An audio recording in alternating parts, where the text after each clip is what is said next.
Where's my gavel? Welcome to the meeting on Thursday, February 19th of the City of San Diego Resiliency Advisory Board.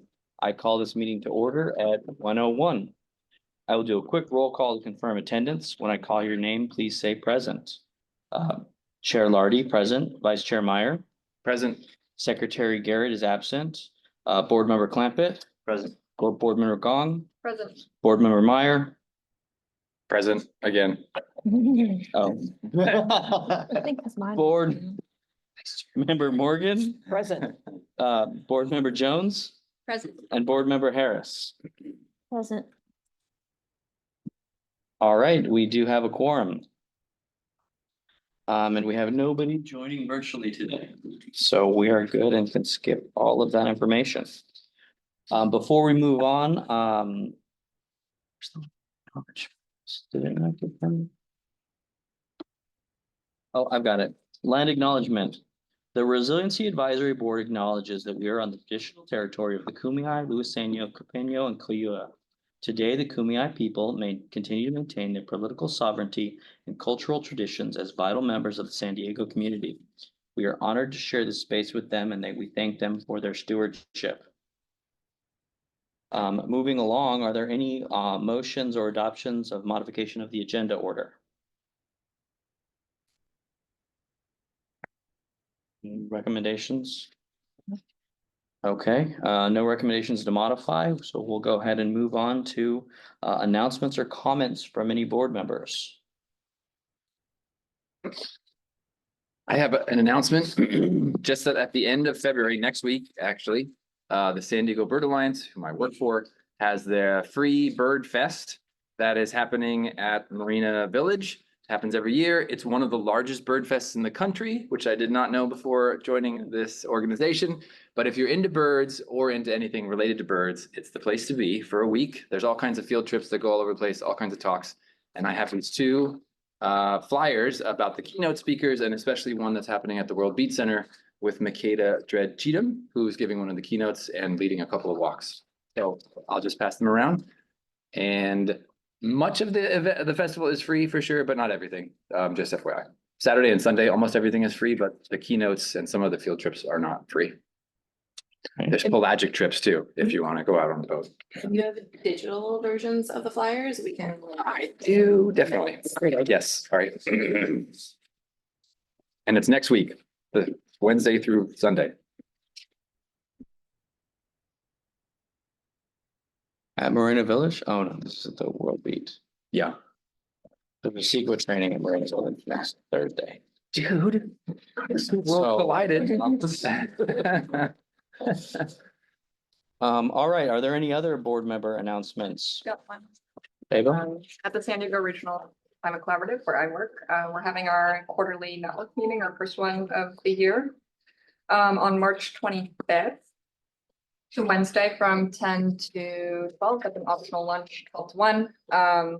It's going to be in Carlsbad at the Faraday Center.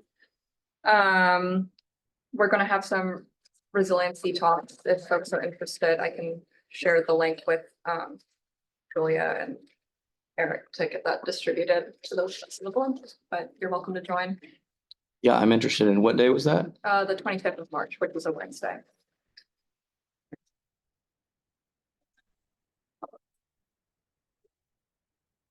I work in that building, so I will try to come. Yeah. Everything's turning up. Roses, serendipity, huh? All right, He's meant to be Archie. any other announcements? Any board announcements? Do staff. No, I was just going to ask if, welcome and thank Grace for Yeah, no problem. attending here, being at the first meeting. Awesome. So excited to be here. Thank you for the warm welcome. This is so cool. Pumped. All right. I think we have some staff announcements on city planning side. I'll turn it over to Kelly Stanko, Deputy Director first. Thank you all so much. I apologize, I'm not able to appear on camera at the moment. I just wanted to give you an update regarding some changes to the Brown Act that will be going into effect July 1st. Those changes allow certain advisory boards and commissions to have the flexibility to meet remotely rather than having to meet in person. There still is the requirement for, at the very least, staff to be present in person to host a meeting location, but would provide flexibility for other board members. The city's Office of Boards and Commissions is currently working with the city attorney's office on how this might be implemented in the city of San Diego, because it is something that the city council has to opt into through a council action, allowing their boards and commissions to do that. There are certain requirements that a board and commission has to meet to be eligible to do that. And so part of what the Office of Boards and Commissions is doing right now is going through all the different advisory boards and determining which ones would be eligible. My suspicion, based on my reading of the language, is that the Resiliency Advisory Board would be eligible, but we won't know for sure until the Office of Boards and Commissions and the City Attorney's Office completes their review. Once they have identified those boards, they would be docketing an item before the City Council to have the City Council authorize eligible board commissions to meet remotely. And once that is passed, then the individual boards and commissions. Oh, we lost her. I believe what she's going to say is once that happens, then the eligible board would be able to meet remotely. Would the board have to take action on its own, like that's another meeting before it can go into effect? Assuming the city council passes it, does it go into effect for us right away, or do we have to take subsequent action? It's a good question. Kelly, the question is, does the board need to take action or does it go into effect right away that the boards are able to meet remotely? I apologize for losing my connection. Yes, so the boards and commissions would also need to take action after their council takes action to opt into it. And they would need to do that at an in-person meeting.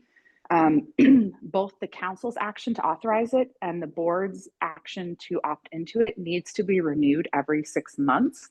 So the other thing that the city attorney and the Office of Boards and Commissions are doing are looking at identifying a key time for the council to take action so that 6-month renewal doesn't fall on like a legislative recess. So that's kind of what we know so far. As Lauren receive updates from the Office of Boards and Commissions, we will update this board and let you know when that option might be available to you to take action on, so that the board can have that flexibility in the future if they desire to. Kelly. And that's all I have. And we'll continue to keep you updated as we know more. On that, a quick update, closing the loop on the Mission Bay PER presentation from engineering capital projects last month. I sent this out to all the board members for you to share at the meeting as well. The 2 questions from the board that they were following up on was 1, potential impacts to the youth campground at Fiesta Island. And that youth campground is not going to be directly impacted by the project. And the second was sea level rise impacts to the Rose Canyon bicycle and pedestrian path. And given the lowest elevation of the bicycle and pedestrian path, they do not have specific design considerations for that. With the exception of the existing underpass between Grand and Garnett Avenue, where they're looking at the westward edge, which is the shortward edge being raised, and then lowering the portion of the eastward edge to provide protection, but also in theory enough space for bicyclists to move under the underpass. And that's it from us. Okay, thank you. If there's no other announcements, last call, we'll move on to non-agenda public comment. We're gonna have approval of minutes. We will approve the minutes first. The draft minutes for the previous January 15th meeting are attached and distributed. Are there any corrections or modifications to the minutes?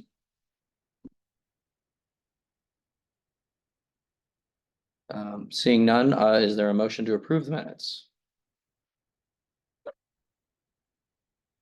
I'll make the motion to approve the minutes. All right, motion by Board Member Gong. Do we have a second? Seconded. Second by Vice Chair Meyer. All in favor? Any opposed or any abstentions? So unanimously all in favor. Now we will move to non-agenda public comment. Okay, for non-agenda public comment in person, you may address the board on any matter not listed on today's agenda. Please complete and submit a speaker form.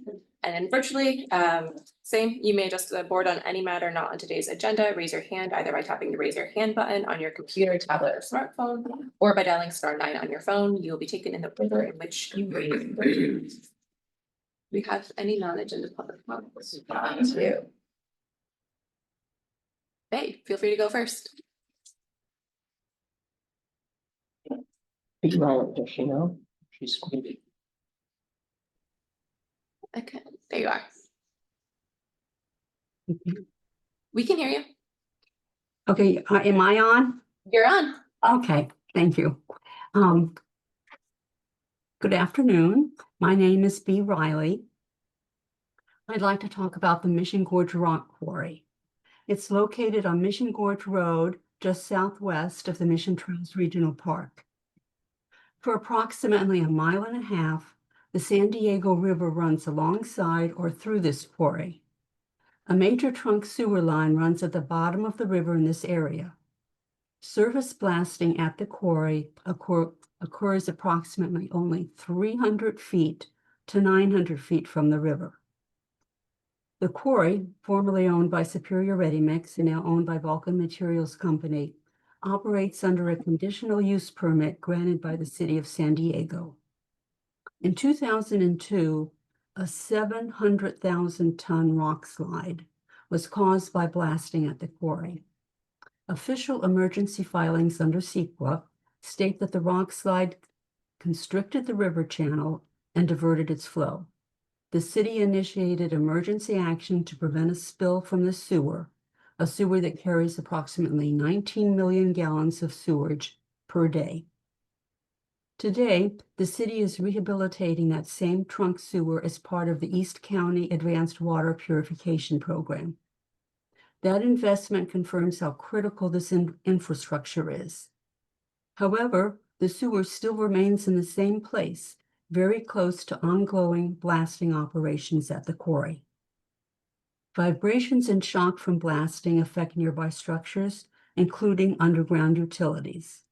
Rock slides can be catastrophic. Yet the conditional use permit requiring protection of the trunk sewer has not been updated or reviewed, not since well before the 2002 rock slide. This represents a clear infrastructure risk in the river corridor. I respectfully ask the board to consider this question. Has the continued industrial blasting in this quarry been properly evaluated to both protect infrastructure and to ensure resilience under today's standards? The Advanced Water Purification Program represents a major investments in resilience. That investment should be matched by a modern reassessment of the quarry's permit framework to ensure that this critical infrastructure is adequately protected. Thank you.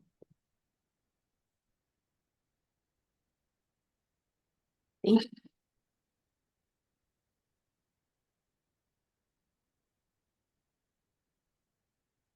Okay. Seeing no other additional non-agenda public comments. Okay, we have no submitted unfinished business, so we will go on to the information items. Starting with, Does Janet want to speak? Just wait. Yes, Would you like to provide non-agenda public comment? yes. I couldn't, my raise hand feature is not working. I'm sorry. Okay. Not a I problem. keep pressing it. Thanks for noticing. My name's Jana Hartwell, and I live near the Mission Gorge Rock Quarry. So I'm tag teaming off of talking about.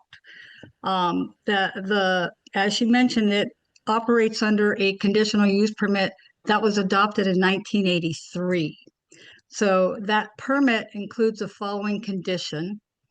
All operations shall be conducted in a safe and sanitary manner so as not to endanger or damage any adjacent public or private property. Particular attention shall be paid to safeguarding the trunk sewer and water transmission main traversing this and adjoining property. Now, the language requiring protection of the trunk sewer is very general. It doesn't specify how the sewer must be protected. It doesn't identify requirements for monitoring the vibrations or how to establish performance thresholds. It doesn't require public reporting or establish blasting setbacks. Since this condition was written before 2002, that's when that major rock slide that was caused by blasting occurred. The rock slide demonstrated that blasting in this river corridor can affect slope stability, river hydraulics, and critical infrastructure. Since that time, the city's invested heavily in water and wastewater system resilience, including the East County Advanced Water Purification Program, confirming the importance of protecting major public infrastructure. However, the quarry's conditional use permit was never updated to reflect lessons learned from the 2002 landslide or to incorporate more specific protective measures. The trunk sewer carries approximately 19 million gallons of sewage per day. It is essential public infrastructure that is being updated and has cost a lot of money. So I respectfully ask the board to consider whether a general directive in the conditional use permit to, quote, safeguard the trunk sewer without any defined standards is sufficient for today, or whether a focused reassessment of native protections is warranted. Thank you. Thank you to the public commenters, and as this is not an agenda item, we can't discuss it in detail. I guess I would just ask and maybe comment that conditional use permits are not really under our purview. They may be more appropriate for the planning commission related to that, but we will have our public utilities department presenting to us at some point, so perhaps they can speak to the East County purification system. And that's on the an upcoming agenda. Yeah, well, our agendas will be, I don't know which one it is, but it might be in the future. Okay, thank you. Okay, moving on now. I think there's no more public comments. We will go to agenda item 8A, which is our first resiliency topic. Climate change implications for homelessness, introducing Jolly Noor, research analyst for the Center for Addiction and Mental Health. Julia, do you mind turning up the volume a little bit? You can come sit closer to me if you'd like. So microphone and speaker? I believe so.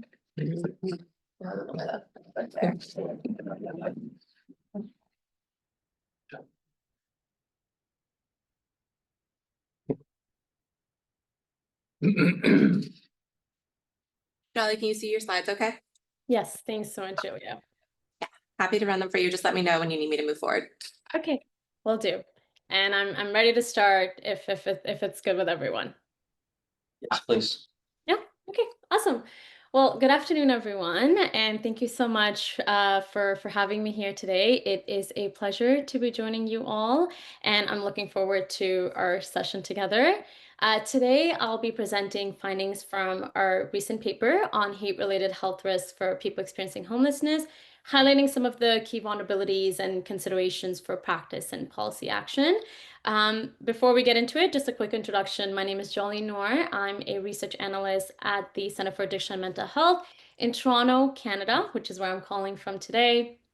I have worked at the intersection of climate change, health, and poverty my entire career so far, really focusing on equity denied groups. I supported Canada's first national climate change and health assessment, co-authoring a chapter, serving on the secretariat, and also supporting national knowledge mobilization efforts. So that's what brings me today. And with that, I'll jump right in. Julia, next slide, please. Awesome. So as you may know, extreme heat has become one of the most serious and fastest growing public health threats that's facing our communities today. As climate change accelerates, we're seeing more frequent, intense, and prolonged extreme heat events. In fact, extreme heat is one of the leading causes of weather-related deaths in Canada and also in the US. So this is dangerous because prolonged exposure to such high temperatures can overwhelm the body's ability to regulate heat, which leads to serious health outcomes like heat stroke, heart problems, kidney injury, and even death. And people experiencing homelessness are especially at risk because many of these individuals lack consistent access to shelter. They spend prolonged period outdoors, and they often have underlying physical and mental health conditions. And when you take these factors and you combine them with limited access to water, to cooling, to healthcare, this significantly increases their risk of heat-related illness and death. And although we've had research, exploring how climate change affects people experiencing homelessness, it often groups different hazards like wildfires, floods, heat all together. And we've had very few studies looking specifically at the health impacts of extreme heat on people experiencing homelessness. So our session today draws from a rapid review that was conducted to help fill that gap. And the review synthesizes evidence from 2019 to 2024 on how extreme heat affects the health and well-being of people experiencing homelessness in high-income countries, of course, including the US. And the goal was to support more targeted, equity-driven strategies that local governments and public health teams can use to reduce these risks. Next slide. So to guide this review, we focused on the following research question. What are the research findings within the last 5 years regarding the health and well-being impacts of extreme heat on people experiencing homelessness in high-income countries? Next slide. To answer our question, we conducted a rapid review. So a rapid review is a method that streamlines elements of a systematic review, which you might be more familiar with, to produce timely evidence. And this is particularly important in the context of climate-related health threats like extreme heat, where we need to put out evidence more rapidly. Our review followed PRISMA guidelines and was registered on the Open Science Framework, and we had 4 key steps that were involved. First, we developed a clear protocol outlining the objectives, methods, and inclusion criteria. Then we systematically searched 3 major databases, PubMed, Web of Science, and Scopus, using a structured search strategy that focused on key terms related to heat, health, and homelessness. And eligible studies were those that were primary research that were published in English between January 1st, 2019 and May 24th, 2024, which is when the search concluded. And studies had to focus on individuals experiencing homelessness or living in precarious housing and examine the physical or mental health impacts of extreme heat in high-income countries with comparable healthcare systems. And we based this on the 2021 Commonwealth Fund classification. So some examples of the countries that we included, of course, Canada, US, France, United Kingdom, Netherlands, just to name a few. I think there were about 11. And we then extracted data into structured tables. We assessed study quality using Joanna Briggs Institute tools, and we conducted a narrative synthesis to identify reoccurring themes across the included studies. Next slide.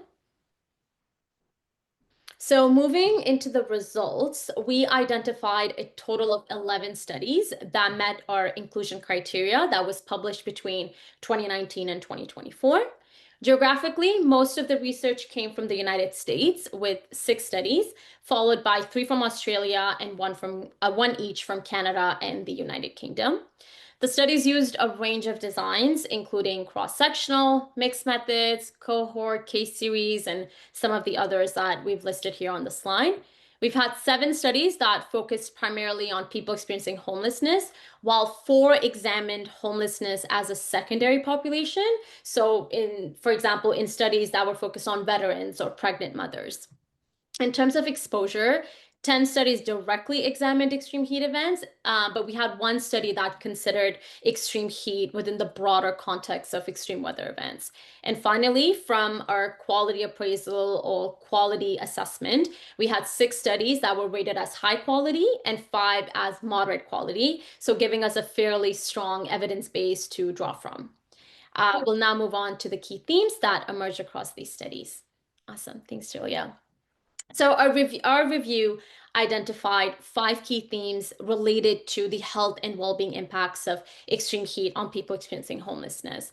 The first key theme that emerged was vulnerability factors. So certain subgroups of people experiencing homelessness were found to be more vulnerable to extreme heat. For example, a study that was conducted here in San Diego found that age extremes, so younger adults aged 18 to 44 and older adults aged 65 and older, experience greater heat-related impacts compared to middle-aged adults. Prolonged outdoor exposure, as I mentioned earlier, of course, due to a lack of stable shelter, was another major risk factor. Geographic characteristics played a role as well. So many people experiencing homelessness, they reside in urban areas that are affected by the urban heat island effect, which is where higher temperatures and limited shade further compound exposure. Pre-existing physical and mental health conditions, which are very, very, very common among people experiencing homelessness. So looking at heart disease, respiratory illnesses, and psychiatric conditions, of course, further heighten vulnerability. And finally, the use of certain medications like antipsychotics, antidepressants, beta blockers, and antihistamines, again, very common among people experiencing homelessness, can also impair the body's ability to regulate temperature well, which of course increases the risk of heat stress as well. Another important theme, and a large one, focused on physical health impacts. So heat-related illnesses, including heat exhaustion, heat rash, cramps, and heat stroke, were widely documented. In one Australian study, 81% of participants who were experiencing homelessness reported dehydration on a hot day, despite drinking more than 1 liter of water, which, of course, if dehydration is unaddressed, it can lead to severe heat-related illnesses like heat stroke.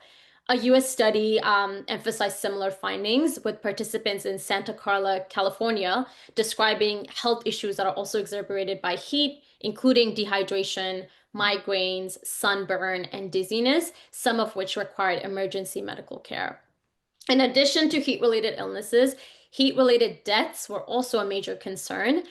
So in Maricopa County, Arizona, 213 heat-attributable deaths of people experiencing homelessness were recorded over a decade, which accounted for nearly a quarter of all heat-related deaths in the county. And beyond acute illness and mortality and deaths, extreme heat also worsened pre-existing health conditions. So those who had diabetes and heart disease and kidney function, struggled with disease management because of the heat.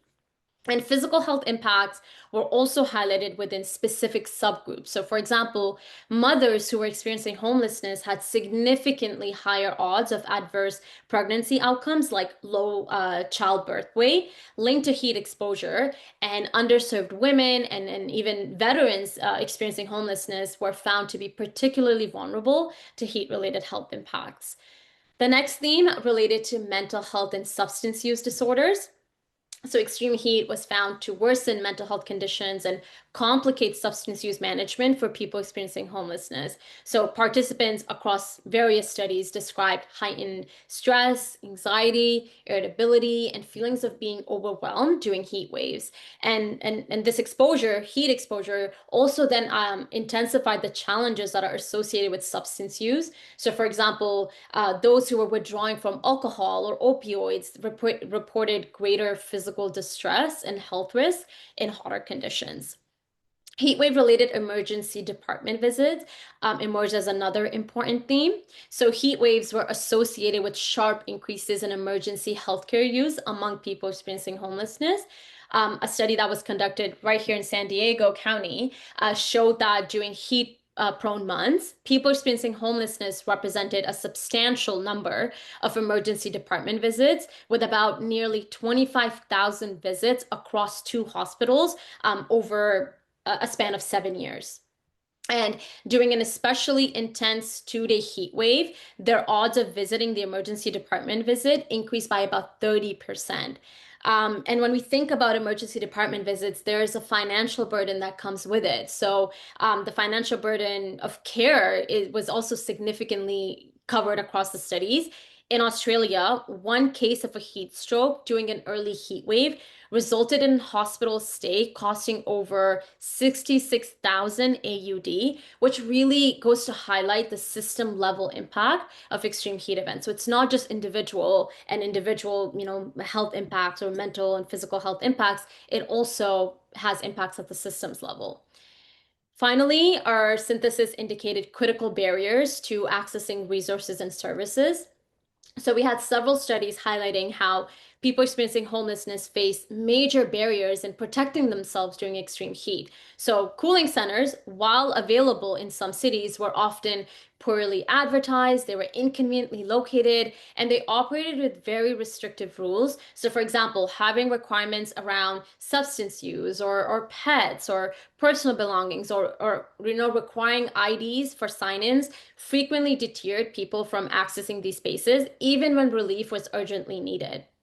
Water insecurity was another critical issue. So public water sources were often broken, they were inaccessible or unsafe, and of course, bottled water was unaffordable for many.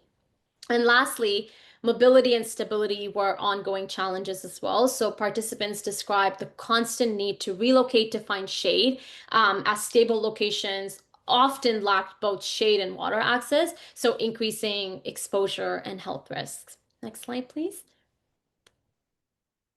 So taking all of our findings together, we point to the urgent need for both immediate and long-term strategies to protect people experiencing homelessness from extreme heat.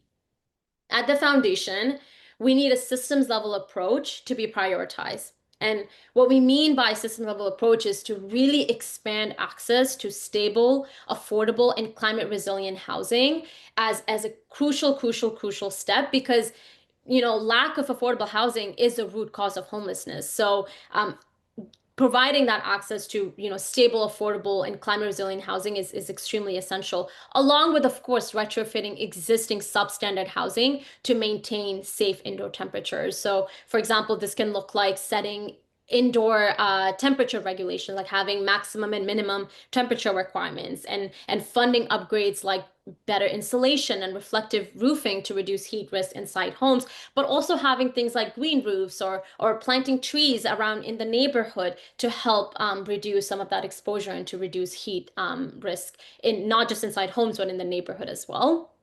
But of course, we know that housing alone isn't enough. We also need to address broader systemic barriers like limited access to healthcare and the lack of supportive community structures through better cross-sector coordination and collaboration. And while, of course, these long-term solutions are critical and usually left behind, targeted immediate interventions are just as important, and that's typically usually the focus of a lot of municipalities are those targeted immediate interventions, but they need to be done right. So cooling centers, for example, although they may be available, they need to be physically accessible, they need to be welcoming, and they need to be inclusive. So allowing pets, personal belongings, and offering extended hours to truly meet the needs of people experiencing homelessness.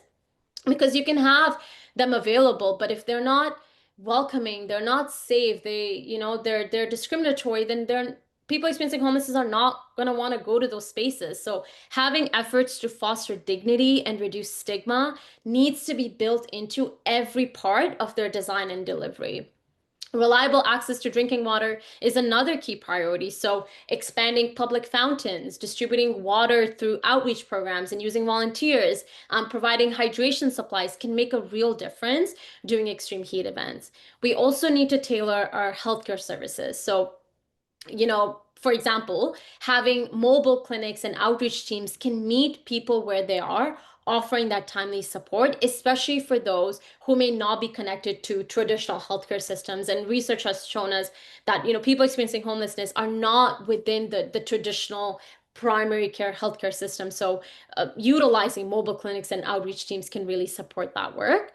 And finally, training healthcare providers and strengthening cross-sector partnerships are really essential to delivering a coordinated, effective response during extreme heat events. So by working together across healthcare, housing, public health, and social services, we can better recognize and respond to the complex challenges that are faced by people experiencing homelessness. So together, having immediate and structural actions are critical for building resilience and promoting health equity, especially as extreme heat events continue to grow in frequency and severity. Next slide. So while our review provides really key important insights, there are several research gaps that remain that I think are important to highlight to really put, I think, the findings into context as well. So first, there is a lack of research applying an intersectional lens. So what do we mean by intersectionality? So our identities like gender, race, and age, they often intersect in ways that create unique vulnerabilities, but current research rarely captures these complexities. So how does it differ for a racialized older adult experiencing homelessness, versus a younger adult experiencing homelessness? Like that, those experiences really differ, but research lacks that information to really capture those complexities. Most research is also, and we found this in our review, is really cross-sectional. So cross-sectional is just like a snapshot in time, but we need more longitudinal studies to understand how repeated heat exposure really affects physical and mental health over time, and to really evaluate how, these chronic conditions progress. Heat response plans across jurisdictions also remain under-evaluated. So although they may exist, jurisdictions may have their own heat response plans or heat wave action plans. We need research to really assess how well municipal and regional plans account for the needs of people experiencing homelessness, especially in terms of outreach and healthcare and emergency preparedness. We also found that the effectiveness of interventions, such as cooling centers or outreach program, remains underexplored. So, we know that cooling centers are crucial during extreme heat events, but there's no research really attributing cooling centers to reduce heat-related illnesses or reduce deaths. Like we don't have such rigorous evaluation. Therefore, we need such research to really determine what works for whom and under what conditions. And finally, we lack risk projections that really take into account both climate change and the rising rates of homelessness. So developing predictive models will be really essential to anticipating future challenges and, of course, guiding proactive planning. Next slide. And that brings us to the end of our presentation. Thank you all so much for your attention today. It's been a pleasure sharing our findings with you, and I can open up the floor to see if there are any questions or comments. Sure. Thank you. Thank you very much for the presentation. To the board, just a reminder procedurally, first we'll do questions. Then we'll see if there's any public comment, and then we'll have a discussion. So we'll go ahead and start it off with any questions. Board Member Harris? Yes, Julie, thank you so much. I was wondering if any of the studies you looked at incorporated cities that had prohibitions on encampments. San Diego is one of those cities that does that. You were talking about things like outreach, et cetera, and making certain that people experiencing homelessness can access certain resources or know about them. Have any of those studies included possible effects or ways to address that, or do you have any thoughts on that? Mm-hmm.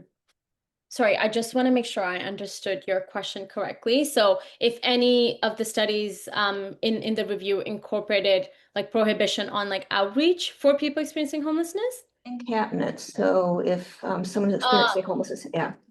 Yes, actually we had studies that talked to that, and I can share that with you afterwards as well. Where there were studies where they mentioned that they closed the encampment. So they were as they were doing their study, they had closed the encampment, and seeing the impact that had on people experiencing homelessness, they had nowhere to go. A lot of people had to resort to either, sleeping in their cars, which is a major heat risk, right? Like you're in the car, even if the windows are down, the temperatures can increase, and that has a huge impact, of course, on then emergency department visits and everything. And they were able to actually track back the visits to people sleeping in their cars or having to relocate to areas, as I mentioned, that were perhaps more stable, but then were really, really exposed to the sun and to higher temperatures. Like usually encampments are in areas that are more shaded, and if they close them, then they have to then relocate to areas that don't provide that shade or that protection. So yeah, I did come across actually maybe multiple studies that talked about encampments and cities that had restriction on encampments. So I'm happy to share that. Yeah. That'd be great. Thank you. All right, board member Gong? Yeah, just going off of that question, I'm curious to know specifically the studies in the US, if they were national studies or if they were city specific. A lot of the studies were city specific. So some that come to mind were Maricopa County in Arizona, San Diego County, Santa Carla. A lot, if I can recall, were from California. I'm trying to think of anything other than that. But yeah, they were not at the national level. Maybe the paper on veterans was more at the national level, but again, that was not focused on people experiencing homelessness. They examined homelessness as one of sort of the factors that they were looking at, but a lot of the studies that came from the US were very city specific. Great, thank you. All right, any other questions? Okay, oh, board member Clampett. I was curious if your organization be looking at other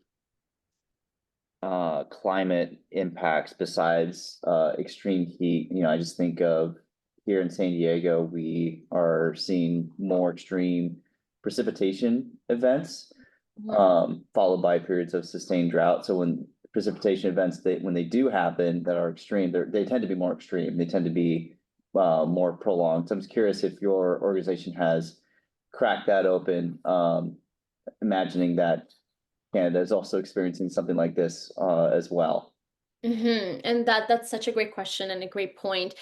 So at our Canadian Poverty, Health Equity, and Climate Change Initiative, people experiencing homelessness is one of the critical group that our research focuses on. And a lot of the papers that we've put out so far have focused on climate change overall, and then extreme heat. The rapid review was sort of the next paper we did that focused on a specific hazard. We currently don't have anything underway that's looking at any other hazard, but this is definitely really great feedback and something we can take back to look at another weather-related hazard and something that we are planning for. So for sure, not sure what the literature there looks like. I think even with this paper, there was limited research. We only had about a total of 11 studies, which for reviews, systematic reviews, is not a very large number, but definitely an area and a gap for us to explore in the future. Right. And just one thing I would flag, if and when that does happen, curious to see what the research shows as far as trying to encourage folks that are experiencing homelessness to go into temporary shelter. I know that can be kind of nuanced. Some don't feel safe going into temporary shelter, and then balancing that out with the risk of being exposed to the elements, especially as we start to see more and more hazards, whether it's heat or whether it's extreme precipitation. So that's just another thing that I'd be curious to see what the research bears out, and strategies on how to navigate that effectively. Yeah, 100%, because this is a dilemma that we're seeing with extreme heat already. Like even if, we have interventions in place, whether it's, temporary shelter or cooling centers, because these spaces are not safe, that sort of need to want to go and access them is so low, even though it's critical. So yeah, for sure, definitely something to keep an eye out for. Thank you. Board member. Thank you. Thank you. This is very, very informative. I'm curious whether the research you were able to do, and given the rather, small population of studies that you could draw from, was it possible to infer or draw any correlations between the frequency of cooling centers and changes in any of these heat emergency effects? And that's a great question. I would say with the scope of a rapid review, no. However, based on the research that I've come across and research that I'm aware of, that type of research is still lacking. Like the research around effectiveness of cooling centers typically comes from laboratory settings, right? Like they're testing it in labs to see how effective cooling centers are in limiting heat stress or cardiovascular strain, for example, is like some of the work that I'm familiar with. But research that really contribute or attributes a decrease in emergency department visits, for example, or a decrease in heat-related illness, like that research is still lacking. So it's like there's no rigorous backing to say cooling centers are effective. Honestly, some research and some papers are coming out to say the opposite, like they're not as effective. They're not the best method to use doing extreme heat events. So I would love to see more research really making that linkage a bit, or that association a bit better. But currently, no. It's mainly coming from laboratory settings, which of course is valuable in its own way and is really what's pushing some of that, municipal funding into the cooling centers, but no research that really attributes that effect. Okay, thank you. Okay, thank you. Any other questions before we move on to check if there's any public comment? Do we have any public comment on this item? All right, we can go on to discussion. Just a time check, we're getting close to 1:50, so if there's any discussion or questions for anything in the future, we can do that now, but maybe do that in a few minutes. I have it's kind of a question, but a discussion item. Thank you, Jolly, for that great overview. I guess one thing which some of the comments already kind of alluded to is the Resiliency Advisory Board is trying to make recommendations to the city of San Diego. I would love to know the research that you looked at from our city in particular, but your discussion item here, the third to last slide, is relatively specific. But if you have any resources that other cities have made to follow up on the kind of advice and the kind of presentations that you've given or that you've come across, that would be really helpful. We would like to get that information. Maybe it doesn't exist for cooling centers yet, but we would like to get the information to pass along to the people at the city who are in charge of some of these homeless outreach shelters and some of this budget and some of this, park landscape and all that kind of stuff. Do you have any recommendations or any ideas about how to change it or take it that next step to the municipal action side? So in terms of how our research has informed some of this work, I heard from a colleague from UK who had used a rapid review to inform their extreme weather preparedness plan for people experiencing homelessness. So that's definitely something I could share. Of course, it's a different context, it's a different country. There's a lot of variability there. So it's great to see that the review has been informing some of these, some of this planning around extreme heat and people experiencing homelessness and reducing those risks. I would be more than happy to share any, resources that I've come across that, especially, we've done a lot of knowledge mobilization for the rapid review. So happy to share that as well after, including the paper, because it's not open access, so I can share that.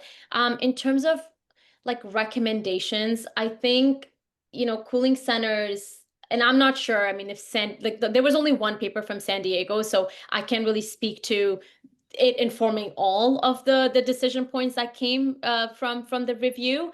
But like if San Diego is implementing these cooling centers, like I think it's really important to assess, like, has there been any assessment or anything done to see what, I guess maybe like longitudinal research is a bit difficult, but just as an assessment to see, like, are people experiencing homelessness even coming to these centers? What do these centers look like? Where are they located? What are the barriers that are in place? Do they require IDs? Do they allow pets? Do they allow personal belongings? Because a lot of the cooling centers, they are very restrictive. They're either libraries or schools or whatever it may be, where people experiencing homelessness don't really feel safe to go. So some of the research that I had come across was like choosing a place like the mall, for example, can be effective to sort of reduce some of those barriers, because it's more of a public space and they can feel more open to going to such places. Whereas like if it's like a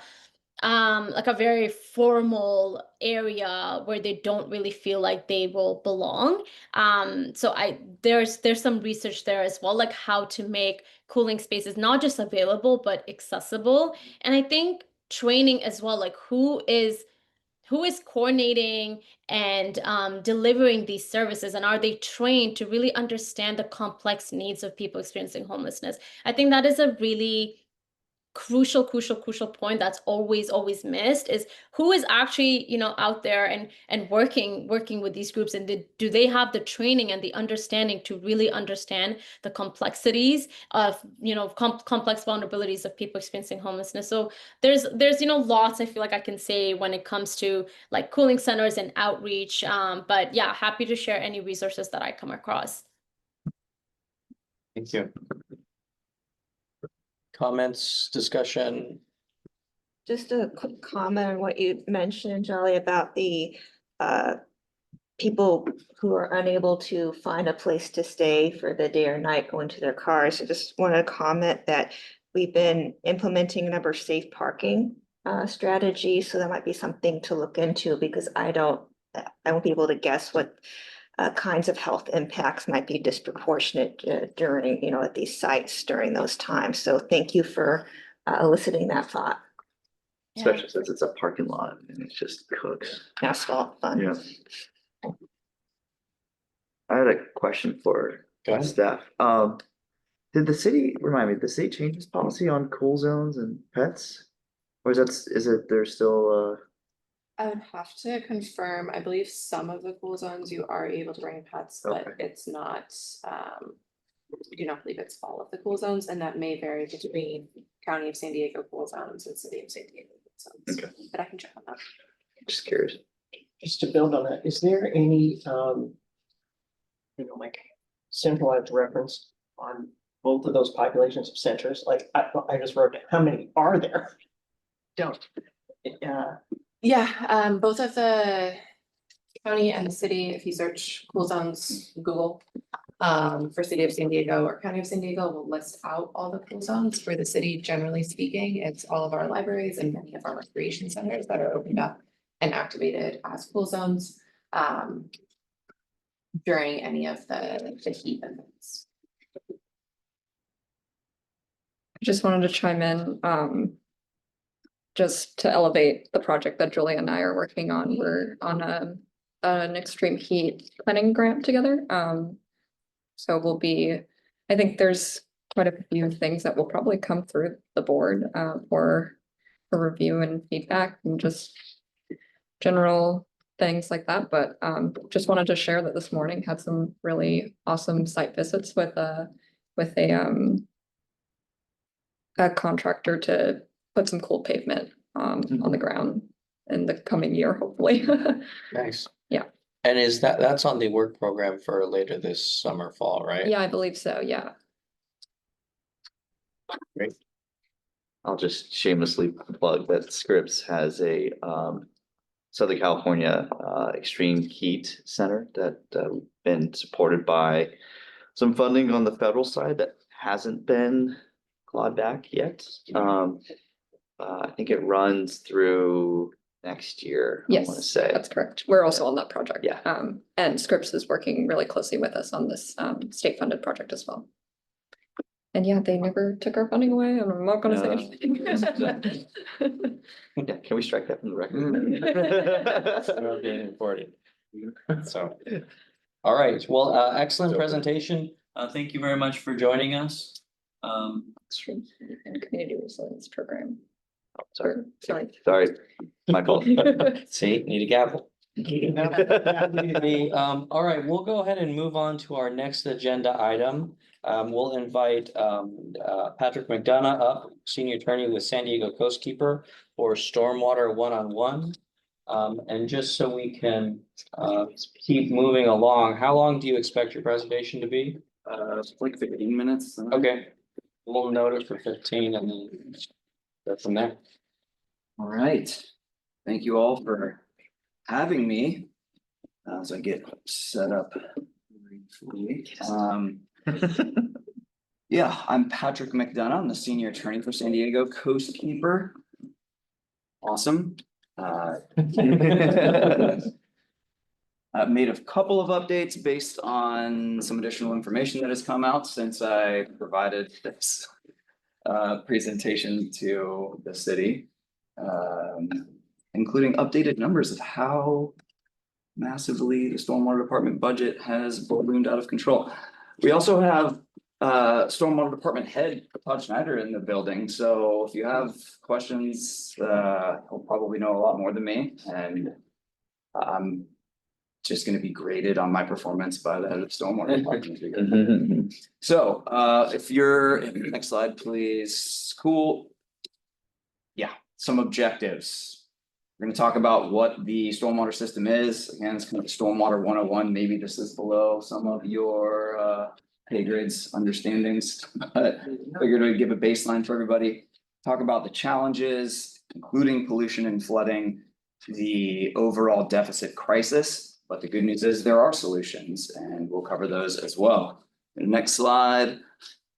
If you don't know much about San Diego Coastkeeper, yes, I'm an attorney, but we are not a law firm. We're a 501c3. We do a very multifaceted approach of educating students about watersheds and pollution and where their water comes from. A lot of outreach and engagement, sort of like this presentation.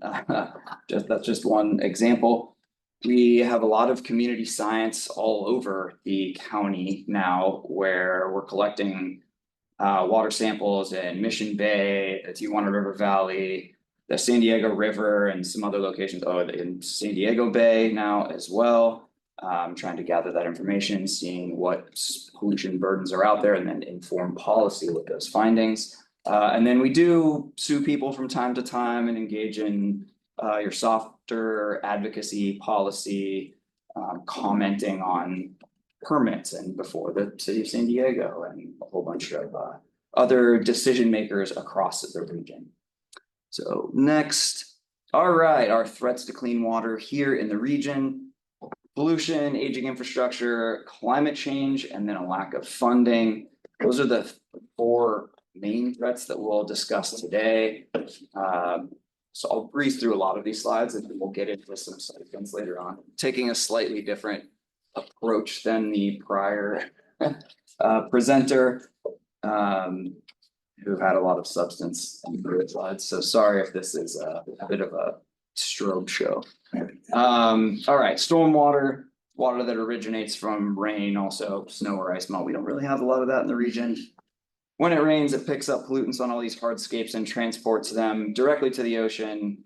That is why all of these painted signs above our stormwater inlets say this drains directly to the ocean. And as the city has built and grown, the stormwater infrastructure was largely just designed to get water away from developed areas as quickly as possible to prevent flooding. So in essence, it treats stormwater as a liability and certainly not an asset. Next slide. This is probably out of date as well, but the gist is that the city of San Diego's stormwater department is huge. It's a $5.8 billion or more system. But as we will soon discuss, the stormwater department has virtually no dedicated funding to maintain and upgrade all of these components that it is in charge of. So one of the big takeaways that I would like you to leave here with is it's crucial for us, for everybody, to support the stormwater department's work and to show up to support efforts to get them some dang funding. Okay, next slide. Yes, we have the municipal separate storm sewer system, aka MS4.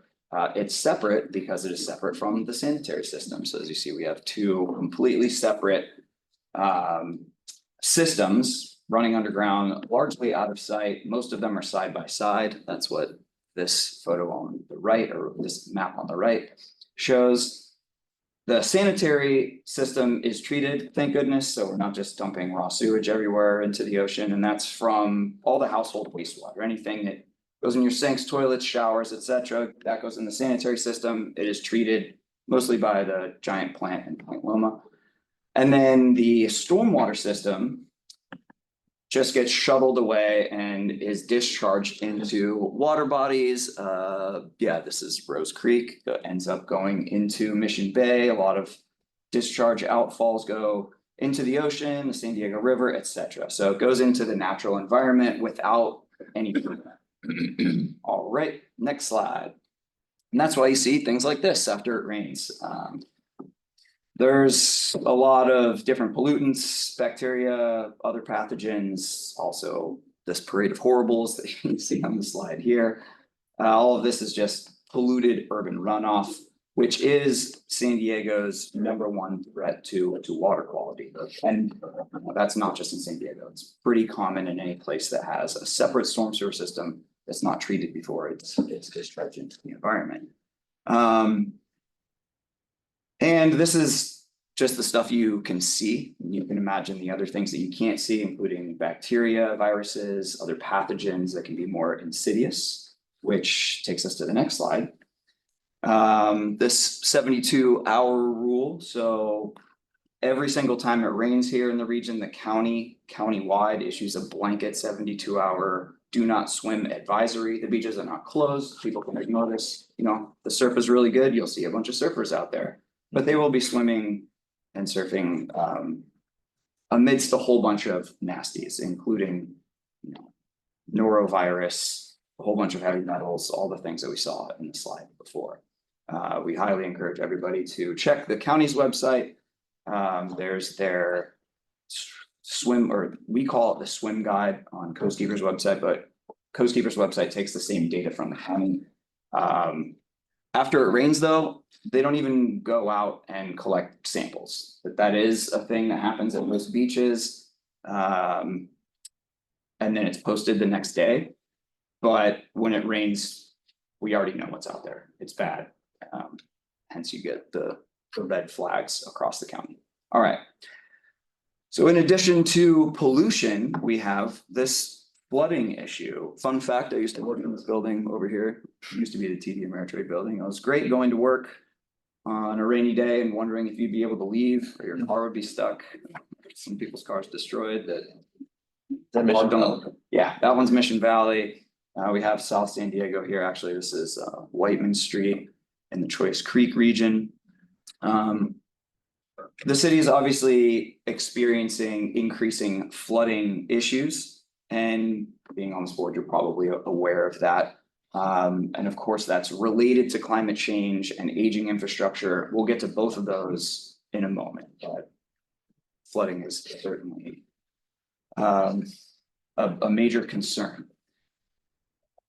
And while I mentioned aging infrastructure and climate change, this is fun. We have it seems like we have a lot of scientists here. It's fun images that you probably already know. But a major contributor in addition to the aging infrastructure, climate change, and funding is just development and hardscape. So we've got our natural landscape. The earth acts as a sponge. A lot of water is able to be absorbed and infiltrated and then evapotranspirated. We'll talk about green infrastructure in a bit, but that GI is what we're trying to mimic that original landscape that you see in that. So the images on the top left in these little cartoons. But currently a huge portion of the city of San Diego has been paved over. It's impervious. And then when it rains, water can no longer pass through. That's what impervious means, and nothing can be infiltrated. So then you get this situation on the bottom right where all of it has to go, all of the precipitation has to go somewhere very quickly. And the flow rate spikes, which can of course significantly contribute to our flooding issues. And of course, when you have hardscapes, water washes all of the pollutants off of those into our regional water bodies. All right, next, thank you. You're really crushing it, thank you, Julia. Then we have climate change. Yeah, we're familiar with the list of not so great news. We're already seeing these heavier, flashier storms, more precipitation happening all at once, which then of course is exacerbated by the hardscapes and gets that peak flow rate extremely high. We're seeing 1,000-year storms happen far more frequently. Our MS4s were designed for a climate that no longer exists. And that's not even considering the aging infrastructure. Imagine all of that infrastructure was brand new, still built in the 30s, 40s, 50s, 60s, 70s for a climate that is just gone at this point. However, this does present a bit of an opportunity. Stormwater does present an opportunity as we import over 80% of our supply from the Colorado and the Sierra snowpack.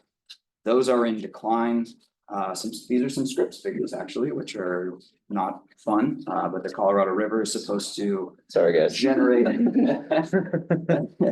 Yeah, we're just the messengers over here. Yeah, by 2100, we expect 10 to 20% less supply availability from the Colorado River. And then that's significantly worse in the Sierra snowpack with a potential decrease of 50% by 2100. A city study, this was from 2016, so this will probably use some updating if you want to advise the city on anything, but there's a Tetra Tech study that said the stormwater could supply the city with about 22% of its potable water supply. Of course, there's costs associated with all of those things, but again, we're trying to get to the opportunities here. Okay, then of course, aging infrastructure. I mean, this is all from the city's own IBA reports saying the city's stormwater infrastructure is largely past its useful life, which has resulted in deferred maintenance, or has resulted from deferred maintenance and is resulting in system deterioration and more failures. You just have some examples here: sinkholes, flooding, pipe bursts, etc. Sorry, I'm trying to catch up with you now. I moved too fast there. That's fine. The image on the left is a bit out of date as well, but it's not great news again, where you're seeing this aging infrastructure is leading to a lot more failures. And this is from 2021, before the catastrophic flooding from January 2022. So it's likely significantly worse than that. And the city is spending significantly more on these emergency stormwater projects, which is costing the city and of course taxpayers a lot more by being reactive instead of proactive. So I mean, just 2022 was only 17 million, and 2025 already at 94 million. It's almost doubling every year. Okay, and then next slide, this is where I want to spend some of the meat and taters here. This is the meat and taters. This is where I want to get money for the city. This is the takeaway. So the stormwater funding crisis has ballooned out of control because of, we're going to start the middle bullet, Prop 218. Stormwater fee increases, a dedicated stormwater system fee increase requires voter approval. The current deficit is actually almost 5.1 billion now, and that's the latest figure. We'll get a new IBA report, but that's the latest capital infrastructure funding needs, and then budget estimate is just creating that delta of over $5 billion from should be 2027 to 2031. And that's because the city stormwater fee is 95 cents, and it's been that way since, I believe, in the early 90s, 96, maybe, 1996, nailed it. Right. And that only generates about $5.7 million per year. The city needs, I don't know, hundreds of millions of dollars. I should just kick it over to you. Every single year, the city has gotten a WIFIA loan, which has helped float the stormwater department along. You see this green bullet here. But those WIFIA loans are going away and will no longer be able to float the city along. And then you see these giant spikes in unfunded capital infrastructure needs. And then after those infrastructure needs are built, the ballooning costs of O&M. I don't know if you can see these, but you have these slides, right? Yeah. You can refer to this whenever you need. Going back to the voter approval. So that is for a dedicated stormwater measure. So unfortunately, Prop 218 says, if you want to specifically dedicate money to the stormwater department, you need voter approval, and a city-run ballot measure requires a 2/3 vote. Now, clean water, clean beaches, flood protection, those things pull well because there have been several efforts to try to do something like this over the past few years. Coast Keeper's been very involved. But we've seen those polling numbers come in at like the upper 50s and lower 60s. So getting to above 66, 67% is difficult. It's a very difficult thing to do. So a couple of the proposed stormwater ballot measures were pulled and they didn't actually make the ballot in 2022. 2024 was kind of cannibalized by other items as well. However, if it is a citizen-run initiative, you only need 50% plus one in order to obtain a stormwater specific revenue source.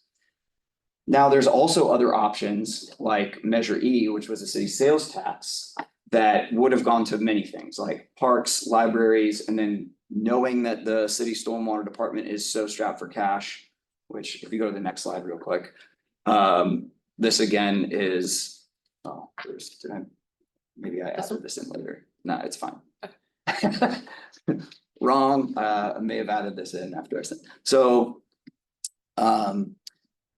that the Measure E lost by 4,000 votes. It was like 244,000 versus 240,000. That would have provided hundreds of millions of dollars to the city.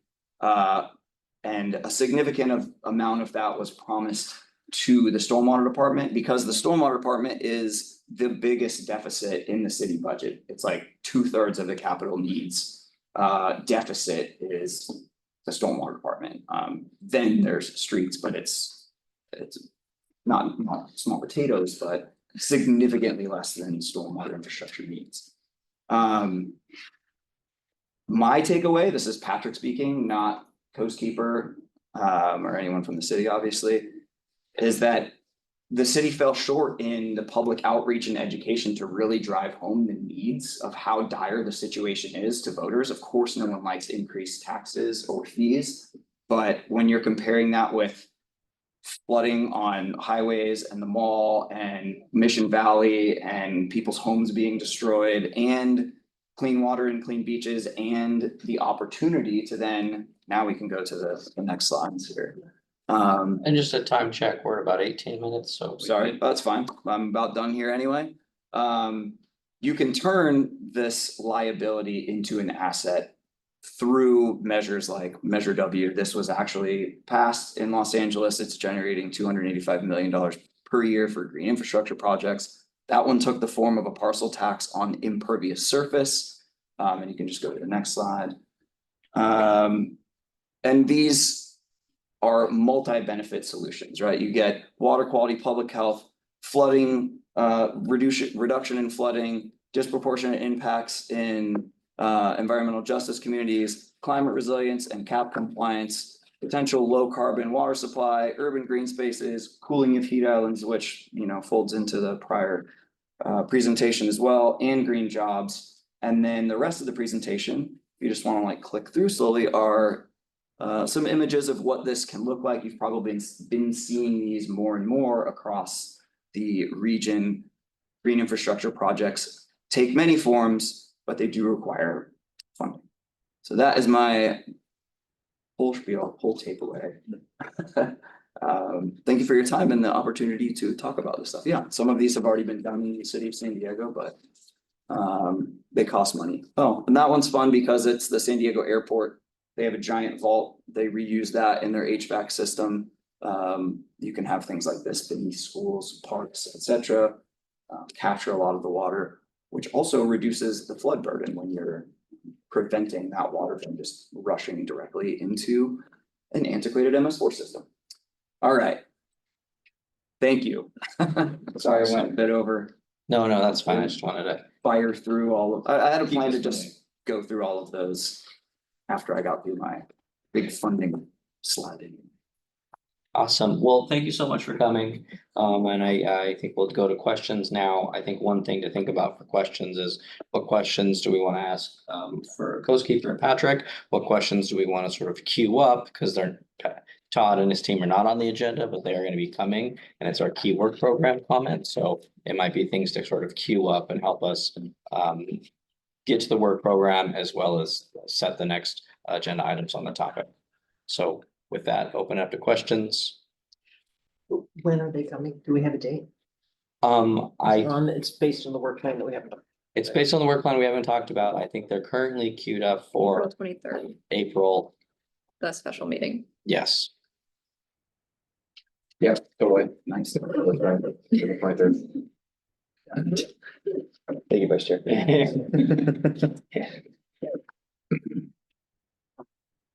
Anyway, I do have Yeah. one question that I had, and looking through these before you spoke, but I see that they're queued up on the last couple slides, and that has to do with other opportunities to utilize stormwater. You know, you've got water storage referenced here. You know, I'm kind of wondering about the connection, and maybe it's not through the stormwater department, maybe it's through the utilities department with the purple pipe system. Recycled water.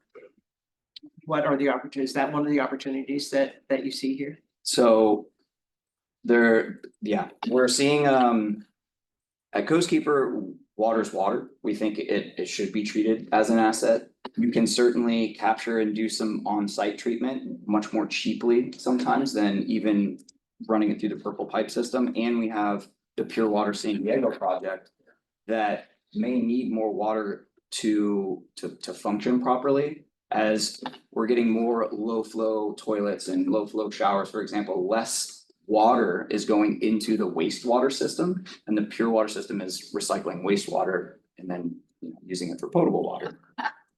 There is an opportunity for stormwater capture and then potential metering of that into the wastewater system to help bolster the need for water overall in that system.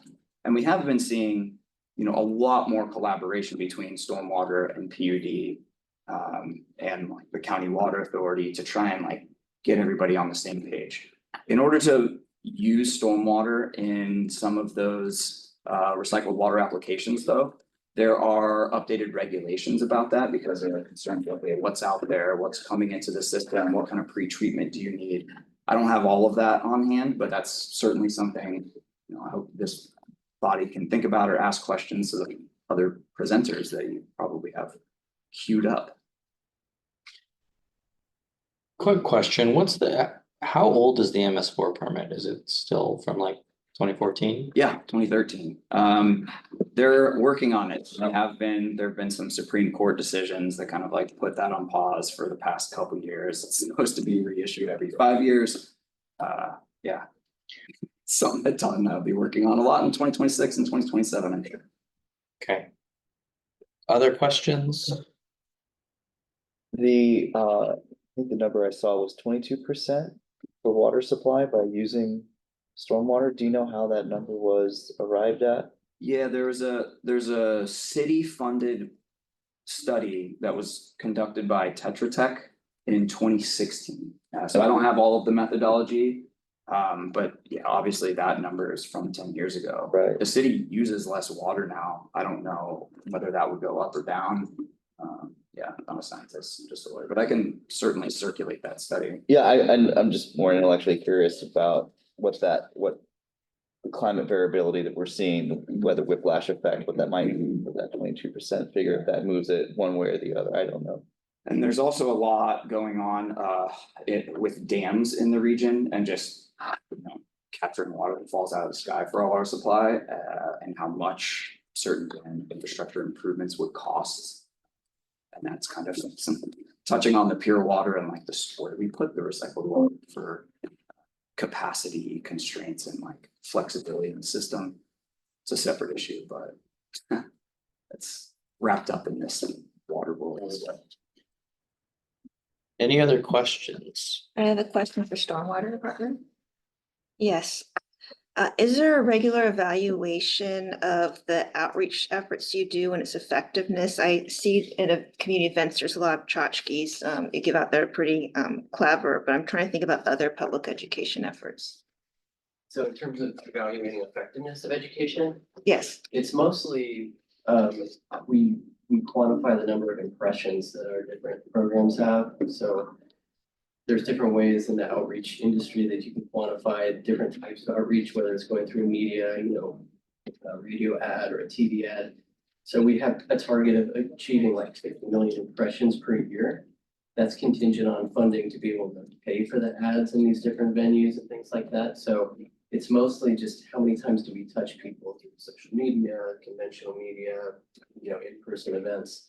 And it's rolled into an impressions too. Okay, so it's outputs, not outcomes. That's correct, yeah. Is there, is there a report that's available on that?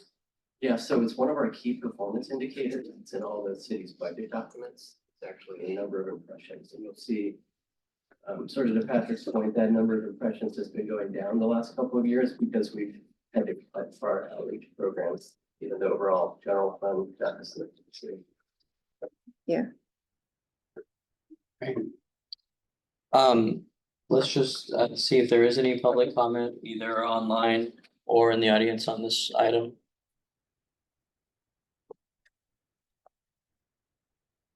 Okay, seeing none, we will go on to comments.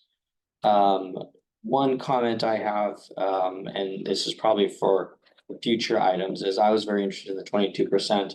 But I also remember the County Water Authority, they had their slide with the costs of different water sources, and they had stormwater cost as the most expensive, more expensive than desal. So I think it would be interesting, both when public utilities comes as well as when stormwater comes back, to kind of understand that interaction, both with pure water, what's happening with the purple pipes now that pure water is at least construction underway, and I don't know when it'll be working specifically. And then also on funding, what are the different funding? Are there any city initiatives? Or maybe this is a quick answer, are there any private initiatives or city initiatives that would be on the ballot potentially in 2026? I can report what I've read in the Union Tribune. That there's discussion about external efforts to consider an external group to sponsor a sales tax initiative that would be somewhat earmarked, for lack of a better term, towards certain issues, one of them being stormwater. So I think that process, from what I'm reading, is in the polling stage. So whether it makes it onto the ballot, it's still to be determined. Okay. Thank you. It's typically a lot of union leadership, because they want the city contracts to be able to develop. I mean, it's literally billions of dollars of capital infrastructure that would happen, so. And they have some money in order to conduct that polling, and like I mentioned, running an actual ballot measure as a private group costs millions of dollars. Thank you. Any other comments, questions? Ian? What would a half-cent sales tax mean for moving the needle on stormwater versus like a standalone, let's say, citizens initiative, just because of the 2/3 threshold is very unlikely. So if you had a citizens initiative that was focused on adjusting the 95-cent sales tax, or sorry, 95-cent stormwater fee, how would that compare in terms of the yield for this issue compared to, because it's gonna be like hungry hippos for a half-cent sales tax, so.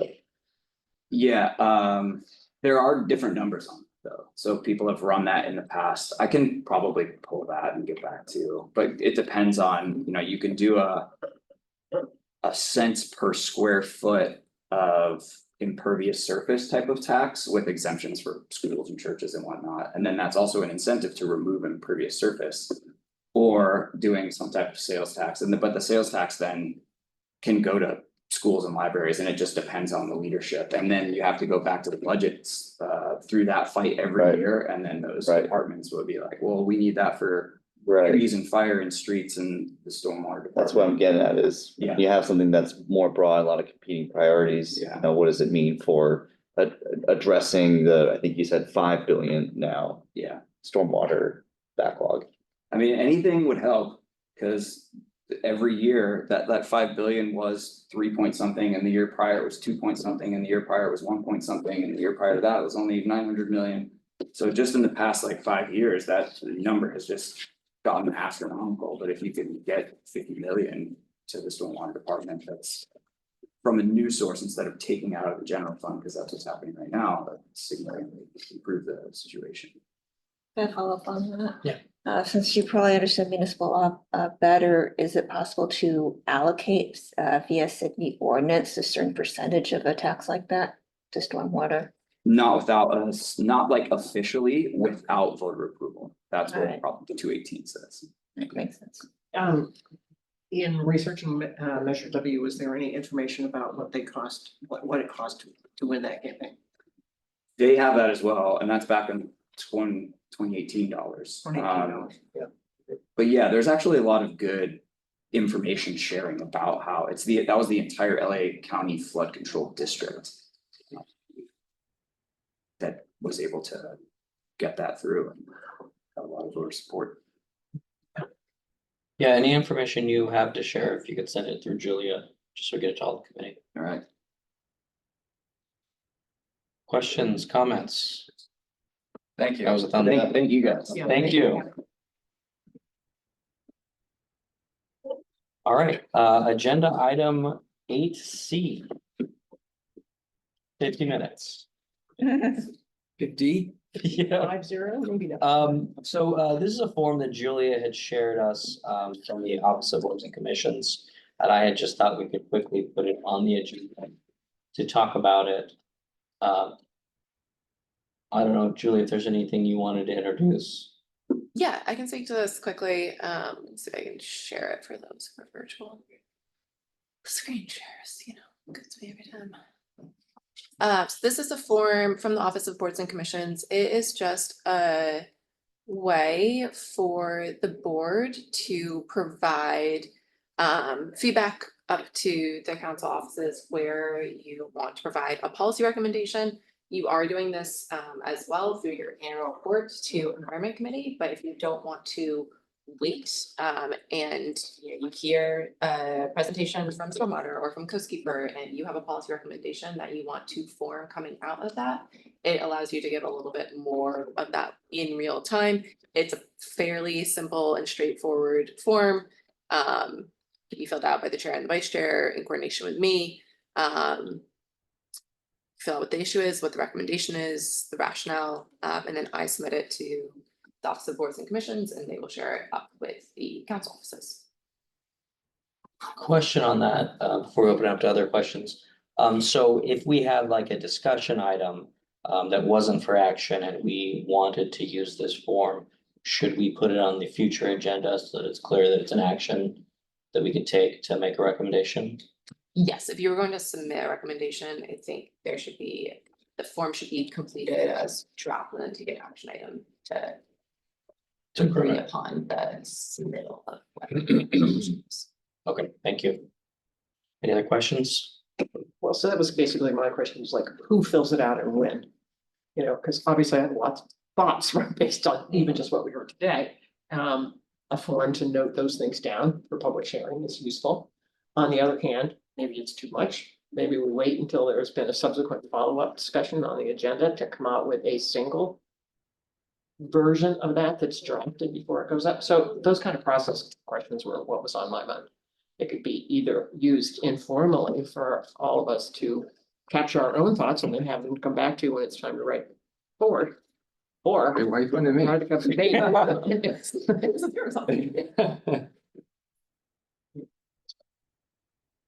When and how, it seems like we would need to kind of come to some agreement about how to use these things. Yeah, I mean, my thoughts, right or wrong, were that this form would be kind of used more sparingly because we have the annual report. And so as we track through and go through our business, we would use that as sort of the main venue. But if there's something more timely or more pressing, that we would do this. And I think it would either be for an action item. So for example, if there's something out of this, either the two topics we thought needed to get recommended faster, we would make a motion to add that to a future agenda item and perhaps have someone draft up a recommendation that we can talk about. That'd be my probably recommendation, but open to any other thoughts on how we would potentially use this. So to clarify what you were saying, I guess, given like the example of, I don't know, the Coastal Resilience Master Plan was not in the timeline of our annual report, that would be an appropriate time to like use this form. I think so, yes. Okay, cool. That's good to me. This could also be used, so for the Coastal Resilience Master Plan, city planning came to you for an official recommendation as part of the public hearing process. But if there was something that it wasn't an initiative that was moving forward through the public hearing process for recommendation, because when we move forward through the public hearing process, that's then documented on our staff report when we go to Environment Committee and then Council of what the board's recommendation is. But if you had something more general or that wasn't an initiative moving through a public hearing process, you could also provide a policy recommendation through this. That doesn't need to be specific to an initiative that's coming to you for recommendation, if that makes sense. Okay. Julia, this is great, and I appreciate that the city has this process. Who would it be shared with? Once we submit it? It will go from me to the Office of Boards and Commissions, and then from the Office of Boards and Commissions, they disseminate it to the council offices. And do we all think that would it also be helpful to send it to certain staff members that kind of thing, or is this the only way that we can provide this kind of policy as a board, aside from the annual report? Yeah, if you additionally wanted it to be shared, if you were making a stormwater recommendation and it was going to the council offices, and you wanted there to be that awareness, we could also share it with the stormwater department or PD, whoever it was. Okay. Just seems to me to lose a little bit of the urgency and connection when you're advocating this way. But I understand that that's the process, and it's super helpful to make sure that it gets everywhere. But it seems like, at least speaking on behalf of the board, it would also be helpful if the chair emphasized the same things out there at the environment committee annually, or, really put a flag on this one. I know you just got this from the Office of Boards and Commissions, but we really, want to make sure that you didn't miss it, kind of thing. Because if I was a city staffer, I probably get lots of policy recommendations from all kinds of people, but not from Eric very often. Not from Eric. Yeah. So Well, it would not be from Eric, it would be from the whole board. Yes, that's right, exactly. It also sounds like it's going through the Office of Boards and Commissions. Is that right? Yes. So that they're gonna become kind of like a clearinghouse, kind of. It would show up, things. with, As not that it would opposed to show going up directly in to. your email, but it will show that it's going from the Office of Boards and Commissions, and so. Yeah. Yeah. And also be shared with the mayor's office staff. Okay. One other thing, using it sparingly sounds logical to me. I do know that last year we thought that by the end of the year, when we wanted to write the annual report of all of our recommendations, it was kind of hard to track what we had thought versus in the first 9 meetings of the year. And so if we use this informally, at least that would be one way of, let's pull all these things together that we submitted or never submitted, and that will help write the bulk of it. I know we talked about how to improve that. And I think part of it was that Jamie was gonna kind of flag a lot of those issues, or that we were gonna flag them in some way, but this would be one way to flag them too. Yeah, I think Even that's if we a don't great idea. submit it. It's pretty similar to our ultimate recommendation document that fed Yeah. into the Right, okay. annual report. All right. Any other questions, comments, discussion? Okay, hearing none, we will go on to item number 9. The 2026 draft work plan. I think first we're gonna start with an overview of the work plan from Andrew. So I printed it out so that I wouldn't, so that I point to. But Julie, this was shared with everybody most recently. I think a couple of us had a meeting in early February, and it's on our Resiliency Advisory Board website. We talked about this a couple of times, most specifically at the January meeting. Looked at the first draft of it and had a bunch of comments from board members. This is the second draft of it, and if we do it well, we're approving it today, if we all agree. But it's on the website, and hopefully you had a chance or get a chance to look at it. It is substantially pretty similar to what we talked about in January, just for board members that were at that meeting. It's cleaned up a bunch. Cynthia added a lot of nice artwork to it so that it's pleasant and pleasing. I think we changed some kind of grammar things. Julia and staff provided a bunch of specific changes to some of the things that we were phrasing and saying that we would do. But nothing too substantial, I think, from what we had originally wanted to do and from the 2025 annual work plan. I think the biggest changes that I would highlight, or that we changed, are, again, some visual and use of the document changes to the schedule of meetings. But we also put a little bit more effort into how those meetings set up, and how they feed into each other, and how they address the priority topic and some of the resiliency topics over the rest of the year. So here we are in February already, but in March, April, and the coming months, there's a bunch of topics. It's a very busy agenda, very busy year, as it should be if stormwater is our priority topic. We filled in a couple of the things that we think and are pretty sure that the city will provide information on. Thanks again to Julia for that. We put in yellow in fuchsia, some of the resiliency topics that are kind of one-off and not part of the larger stormwater priority topic, but are still important. And we put in red the ones that specifically address that priority goal. The other thing that we did was highlight in yellow, at least, the ideas that we all had talked about, or the work plan advisory committee ad hoc subcommittee had talked about, but don't have a lead person to help organize that topic yet.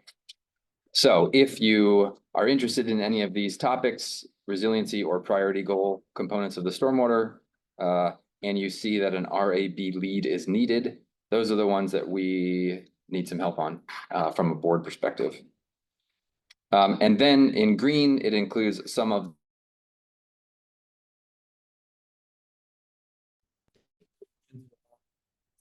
year. So in green are some of the things that we need to do just to make sure that the board accomplishes what it's supposed to do and is ready for the coming year and ready for information that goes out to the board members.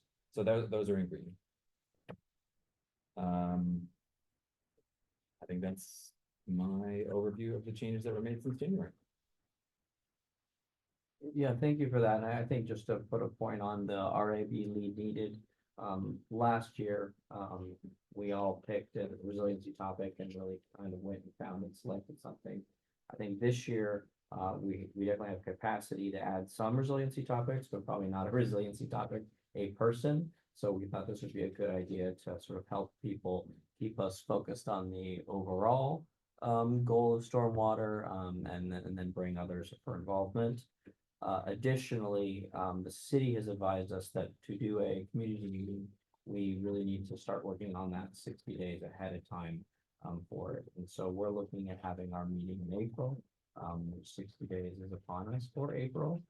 So I think I'd be interested in hearing from the committee of interest, perhaps an ad hoc, calling them task forces still. Subcommittee, an ad hoc subcommittee to kind of help coordinate that, specifically with working with stormwater department to kind of help, because that was one of the main topics of that. I would volunteer to be one of the people to help coordinate that and work on the agenda with them, but it might be helpful to have somebody else to be supporting that.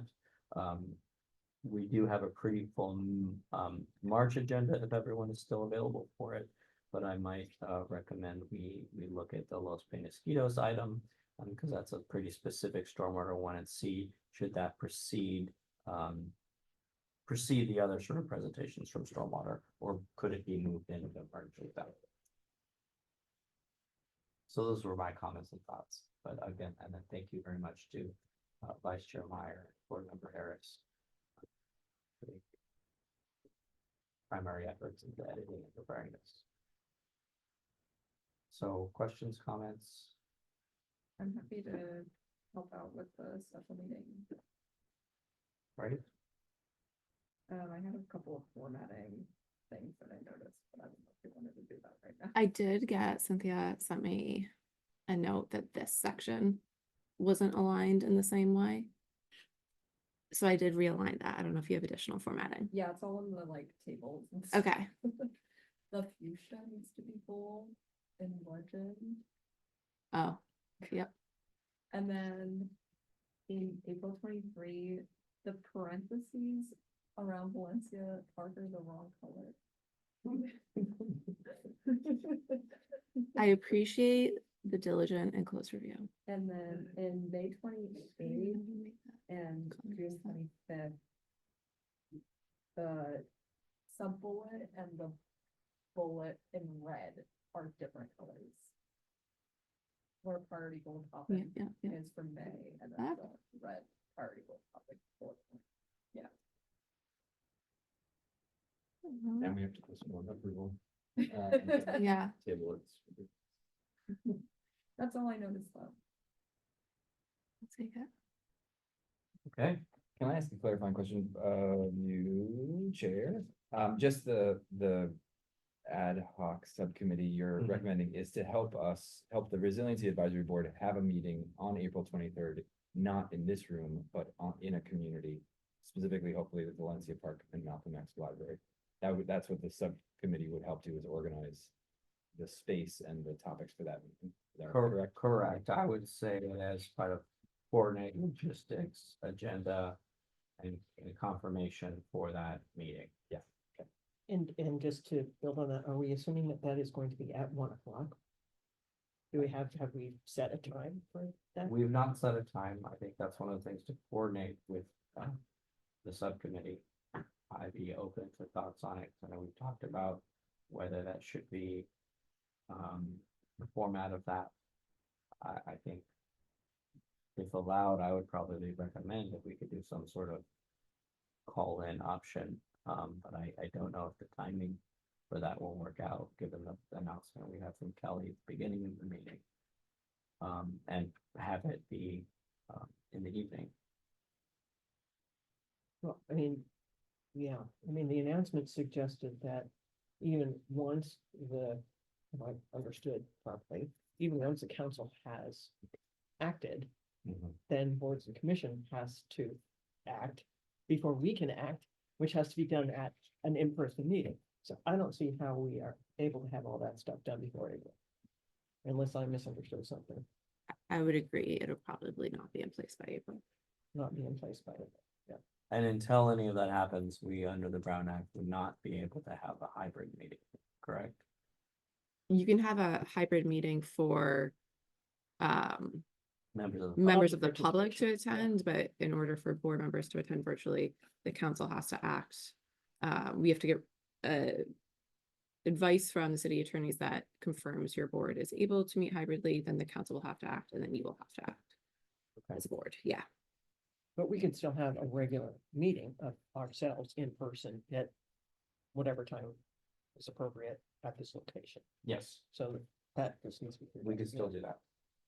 One comment. Yes. The suggestion that the ad hoc subcommittees spend some time discussion on outreach, the best way to conduct outreach to those communities.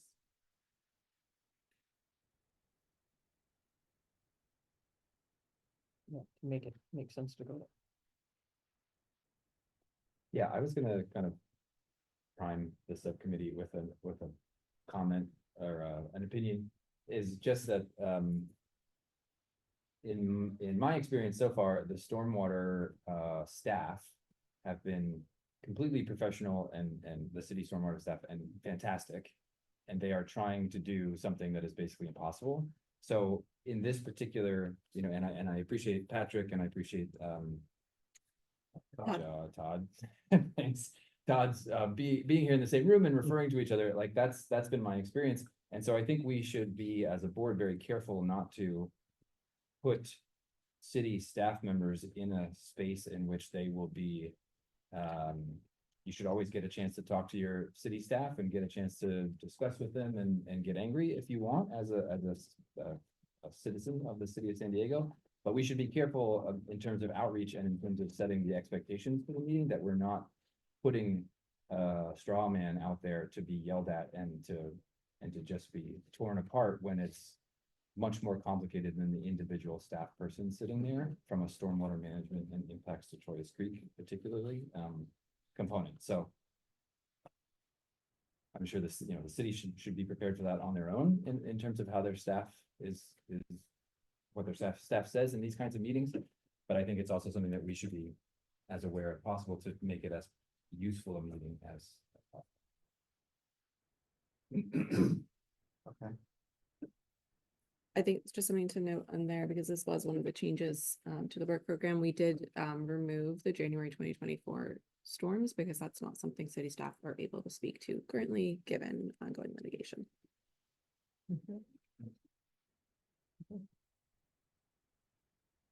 Is there like a certain goal in like Specifically the stormwater management to the special meeting, like, is it just to allow people to gain awareness, or is there like any sort of feedback that they want? I think that would help in like tailoring our outreach.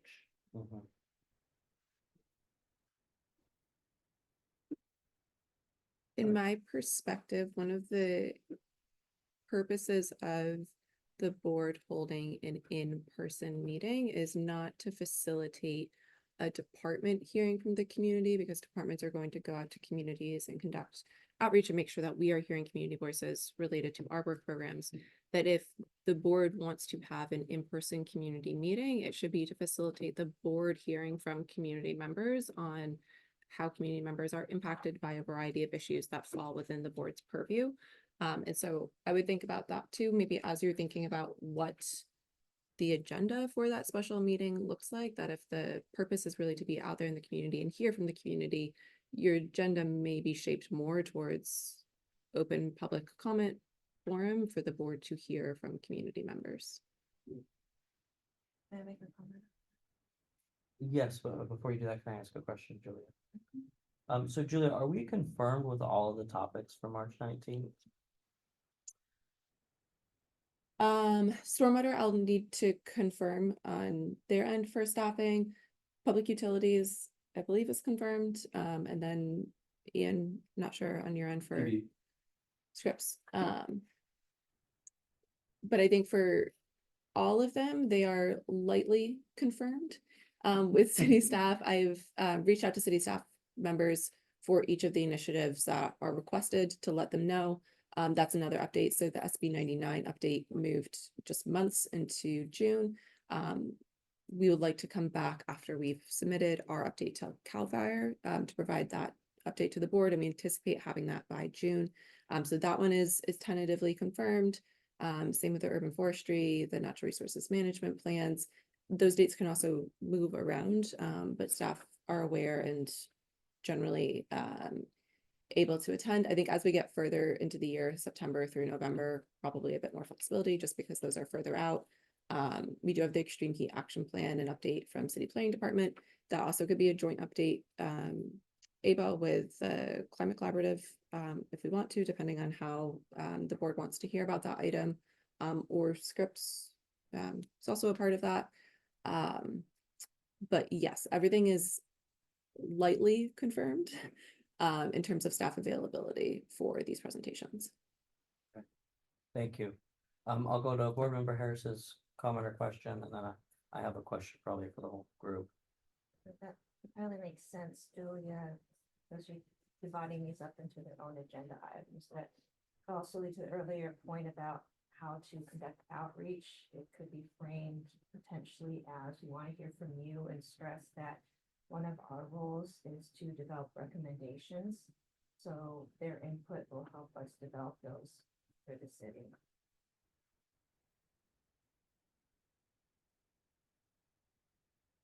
So, thank you. I think that makes sense.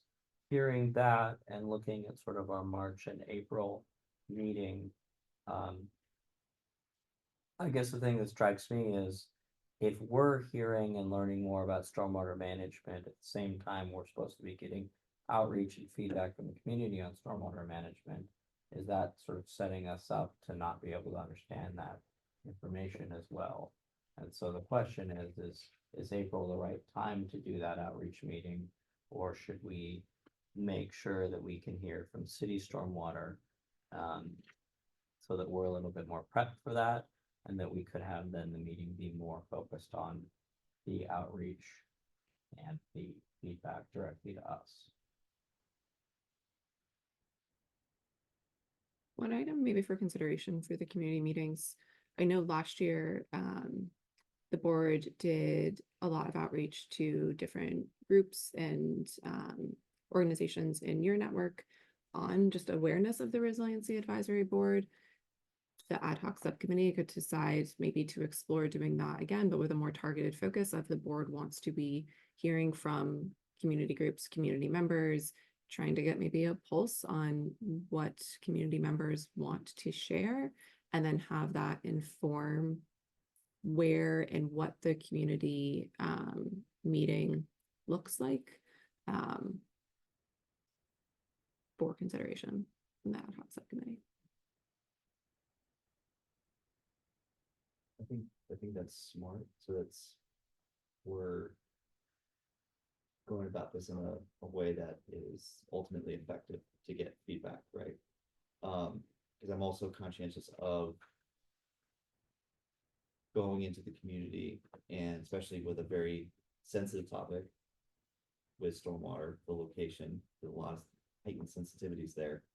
And if we're, I think we'll be seen as representatives of the city. There'll be a lot of questions that we probably can't answer, and if with stormwater not being able to participate, stormwater department not being able to participate, I think that's all we need to think about, how it's actually going to go and what's going to be the best use of people's time. And I can foresee potentially folks coming forward with being charged a lot of questions, and just I worry about us letting people down, where we can't answer. And it's like, well, we're not here. It's like, well, so I think we need to frame it in the right way, that these are listening sessions, like this is so that we can gather information and make recommendations. I think we need to be very thoughtful about that messaging, so that folks go in with the right understanding that we are not the city. Even though we are the City Resiliency Advisory Board, we are volunteers. We are not city staff. So I'm putting that out there for us to think about, maybe for also the ad hoc group to think about as well, when we're coming up with ideas on how to approach this. Having been on the front lines of community groups for many years, you have to be thoughtful about this, which I know some people also relate to as well.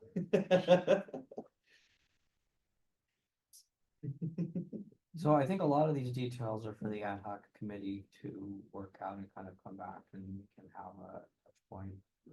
The work plan is potentially subject to change. I mean, things are going to change over the next 6 months or so. So we can work and talk about some of these items, and then maybe sort of firm up the March agenda so that we can know what we can cover next month, and really is April the right time for that? I guess, are there any thoughts on if April is the right time or it's not? April. Yeah, I think that just like thinking about Andrew's concerns, I don't feel like April is the correct meeting, like for stormwater, or stormwater is the correct topic for the April meeting. I think if we, to Julia's point, if we kept it a little more general and got, some feedback, maybe did a couple of like feedback gathering activities with the community, that would be more helpful for us to narrow our focus for the next in-person meeting of like what people want to hear about, or what we can focus on at like the following special meeting, or just even for future agenda items. But yeah, that's my recommendation. Awesome. So to clarify, what I think you said is that April would still work to be an in-person or a meeting, to not have stormwater be the key topic, have it be more listening session activities, that kind of thing. Yeah, something that's more feedback driven from the community, rather than having us kind of throw stormwater management out there to the wolves. Whatever. Any thoughts, comments on that? I think that makes a lot of sense, and I really want to support the insight about being thoughtful about the messaging. Why are we having this meeting here?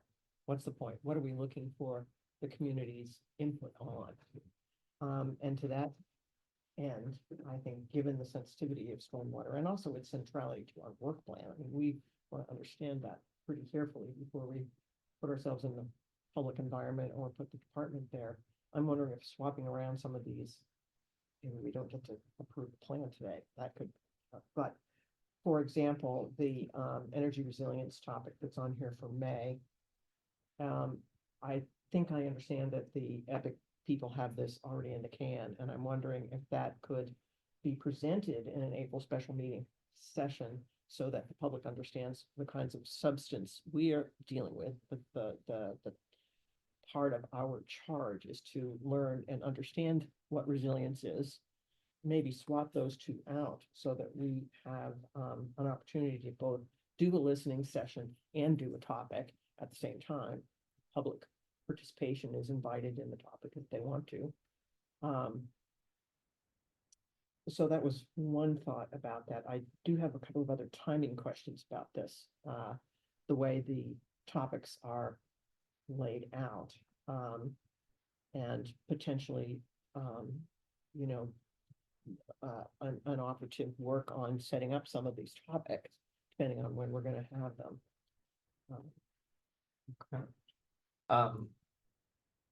Before we go into thoughts and comments on this, I guess I was having a similar, I guess, related thought is if we're not gonna have specific stormwater presentation of city response, I mean, maybe we need to have a presentation of community, what is the Resiliency Advisory Board, so that they know, and then what are types of things to feedback on, and so I think that's not any different than a listening session that was being recommended.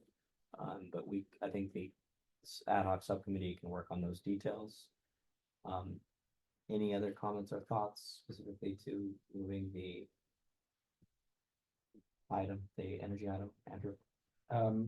Well, one clarification is that we can approve this work plan even though we know that some of the meeting or some of the topics might move around, right? Yes. We think that's gonna happen anyway. And there's language in here that says, you know, this is not set in stone, I think. Yes. And the second thing, I guess I very much agree with everything that's been said, except that I think that the point of having a special meeting in this neighborhood is because this neighborhood has particular environmental justice and flooding experience that we're not going to get from the stormwater issue, that we won't get from other neighborhoods, and we won't, and we're specifically interested in because of what's happened to folks who live here. So if we introduce the Resiliency Advisory Board, it sounds great. If we talk about other issues, that's also awesome. But I think then we're a little bit missing the point of having this meeting in this, you know, targeting this neighborhood with this kind of meeting. So if there is a way to thread the needle to give something about stormwater that's not throwing people out for the dogs and not setting up unreasonable expectations about what responses they'll get from us, I think that would be very useful because it would give us a chance to hear from that community directly affected in ways that other communities are not from this stormwater issue, which is our priority topic. So that's fine. What about the June topic? Community flooding preparation and response. We don't have any particular speaker there, I noticed. Yeah, I was But thinking that that. might be one to get some input on. Yeah. I don't know. Well, I don't want to micromanage. Emily, you had your hand up. Yeah, just a couple of thoughts. I agree wholeheartedly, and we could even prime like feedback activities to include flood specific questions or like stormwater specific questions. Is it possible for us to bring Coastkeeper back into that special meeting, or would we want to find somebody else? I mean, I know that the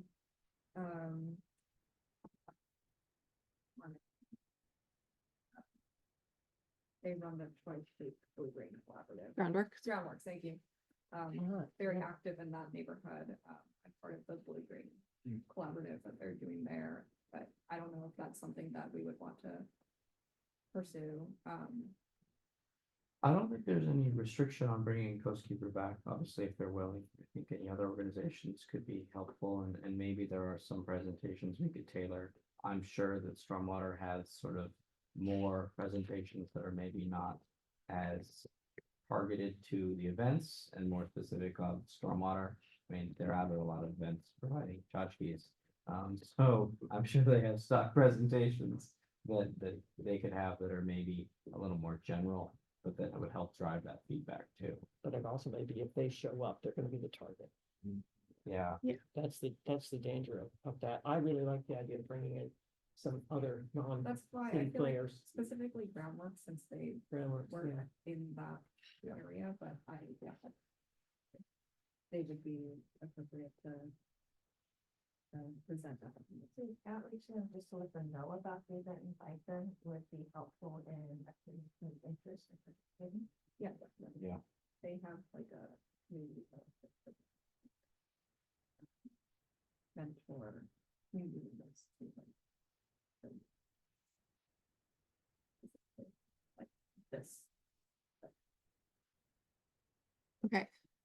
If I'm hearing everybody correctly. And we can wordsmith this a little bit, but there would be both a community listening session related to stormwater or related to flood impacts. And then we moved the community flooding preparation response topic up to April. And then maybe there's also a should be color coded differently, but a resiliency advisory board overview presentation. And then I moved the stormwater presentation down to May. And I think what we can do here is we have a bunch of topics. I know some topics were brought up in today's discussion for stormwater to speak to, but at the April, maybe following the April meeting, we can have a list of topics that you'd like stormwater to speak to specifically regarding their work. Because they can speak to all of us. But we can have it be like a little bit more targeted. We also had the regulatory framework governing stormwater management. I think that could be easily included as part of their overview of some of the regulatory requirements that they need to meet. Yeah, and talking with them, it sounds like they have at least one, potentially two presentations that could be given. Yeah. On different topics. And I think they were recommending that the Los Pen item be merged in with whenever that is. Okay. I just don't know, maybe you can confirm if there's some council action, because I think that came from your list. The Los Penasquitos Lagoon. Los Mosquitoes Lagoon. There, I don't believe so, but I can confirm. So, because it seems to fit in here, I have a kind of a more general question to the subcommittee. And maybe it's too late for this, but I'm back on my perennial thing about goals versus objectives. A goal being something that we may or may not ever complete, and I think that that's absolutely fitting for the primary goal. Lies on climate resilience, we're never going to end that. That's always a part of what we do. But that the piece of this on objectives is still missing for me. And I'm wondering if there was any discussion of supporting objectives that go under priority goals, stormwater management and response to the, as an example of develop an understanding, a specific understanding on financing, for example. I would love to emerge from this year and this work, understanding a bit more about how this infrastructure is going to be financed. And I think that specific objectives like that, whether it's financing or geographic priorities or some other aspect under the stormwater objective or goal, in turn helps us better understand what kind of resiliency topics and presentations we want. So for example, I would love to say to the stormwater department, an overview, fine, but make that short. I really want to zero in on whatever our objective is, if it's financing, if it's what are your geographic priorities, where are you going to go next? It starts to get us closer to the kinds of things we can make recommendations about at the end of the year. So that's my 2 cents. I don't know whether you had any discussion about shaping objectives to support this goal. We're going to deal with this goal. So it's a big open-ended goal. It doesn't really say what we're going to accomplish by the end of the year. So for me, that's a kind of a missing piece in the work plan. And then, I'm also interested, but I understand this may be next year's goal on the energy resilience topic. And I applaud and thank the committee for having 2 instances where that shows up in here as, resiliency topics. So maybe I should stop there and let you address that question before I come back with my other two questions. Do you want to start? Sure, I would, my response would be, I don't think that we didn't dive very deeply into the idea of objectives under each of these priority goals. Obviously, it's not reflected here. But I take your point about the goal versus objective, and I think that it would be a great improvement to, I mean, and it would make our interest and our recommendations and our request for presentations more tailored and more specific over the course of the year. I don't mind doing it for this year for sure, but I think if we don't do it this year, it's something that we can improve the work plan with by having priority goals, whichever they may be in the future year, and say we've got to come up with some objectives that will tailor or focus in our interests through the year. So I agree with the idea of having objectives under each goal would be an improvement for sure. Yeah. I share a similar sentiment. I think kind of my thoughts was that our objective on everything is to learn about it and then evaluate whether to make recommendations to city council. So I kind of see that as implied in everything. To me, the planner in me thinks an objective is go street sweep 1,000 miles of street. You're or gonna something. accomplish that. You're gonna accomplish that. And I feel like because we're a recommending body, it's harder to craft specific objectives. That's legit. I can hear that, yeah. So, but I do think maybe that's something we can look at in the next work program is more detailed in coming up with those. 'Cause Next year. Okay. All right, so that's that comment. Then with regard to the two energy topics here, the energy resilience 101, I think I know that someone on the group here has, is it you, you're gonna set up that speaker whenever we end up doing that, okay, great. Then with regard to the July meeting as proposed here, I'm really interested in the Public Utilities Department, but I will not be able to participate in that meeting unless and until we can do it virtually, because I will be out of the state in July. So I don't know, Julia, what do you think? Hybrid in July. Do you I think we'll know by July, then? if my best guess and purely a guess is it would be no sooner than July, but that you may be able to do a hybrid meeting in July. Well, just so that everybody understands that constraint. Then the last one I had was the energy topic, which is set for November, the eco block. I'd be glad to find a speaker for that. The only question I have there is at that point in November, it's way too late to influence any of the conversation about what the next annual report and recommendations is going to be. You know, because that's all going to start happening in September and October. I guess So I don't know where to go with that. what I was thinking was that the strategy was to have this towards the end of this year as we're creating the work program for next year. Because we talked about that being one of the potential main topics or the focus of the work program next year. But I guess the other thing is we do still have that form.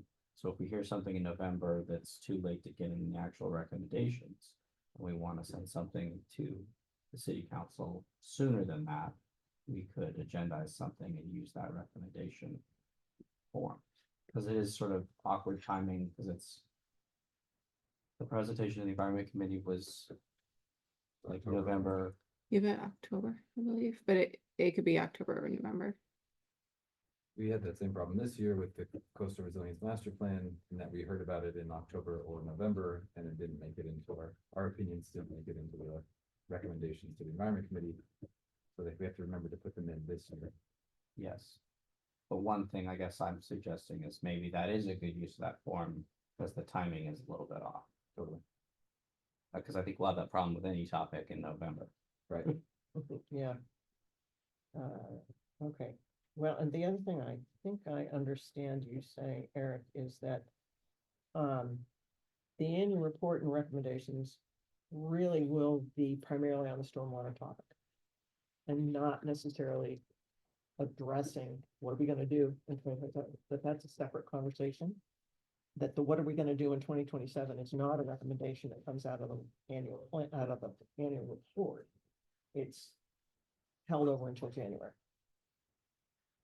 Yes, that's, I think what I was thinking is that that's more of a report on any recommendations we have and what we did. And then in January, and hopefully, and I think we added it, is that by October, we would be forming the committee to create, so we have October 22nd, establish the task force It's actually to do the created in twenty July. twenty-seven. On Yeah, no, here. the annual report is created in July and we finalize in September. I'm saying in October, we're starting the process of the 2027 work plan, I see. Yeah, which is okay. earlier than we did this year.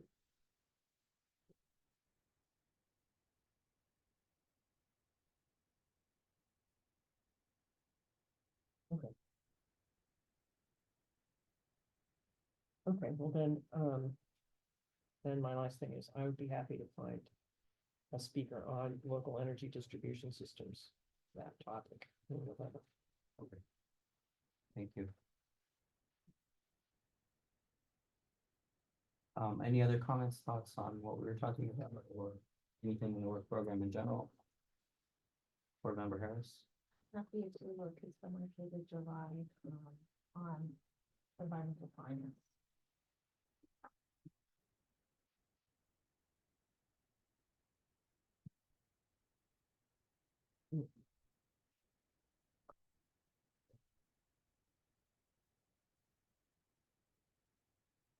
Sorry to circle back to this. One note for the April special meeting or the March meeting. At that point, we'll need to have confirmed date, time, approach to outreach, anything that you would need from the city, so that we can do that in advance of the April 23rd meeting.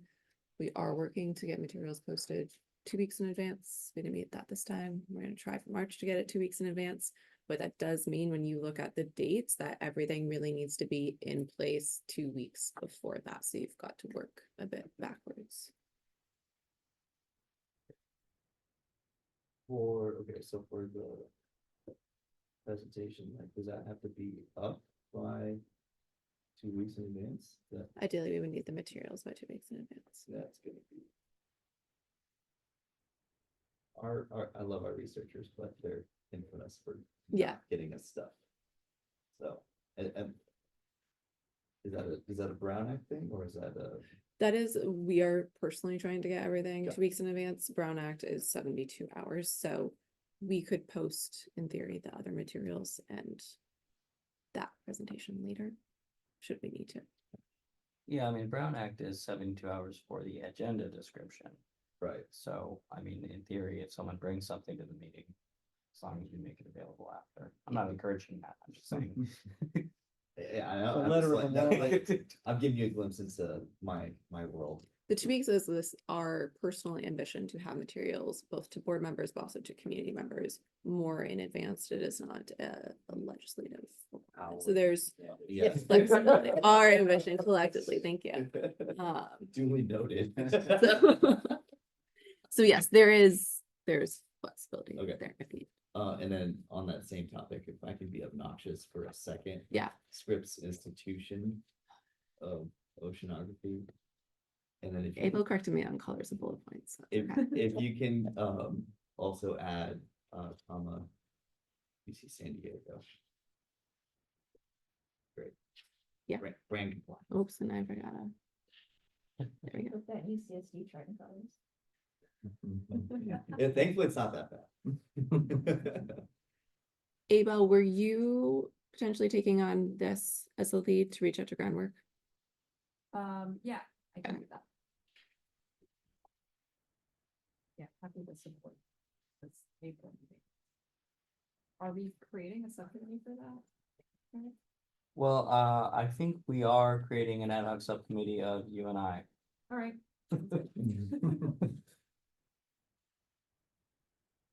Okay, Can I ask a question? The Resiliency Advisory Board does not have an overview.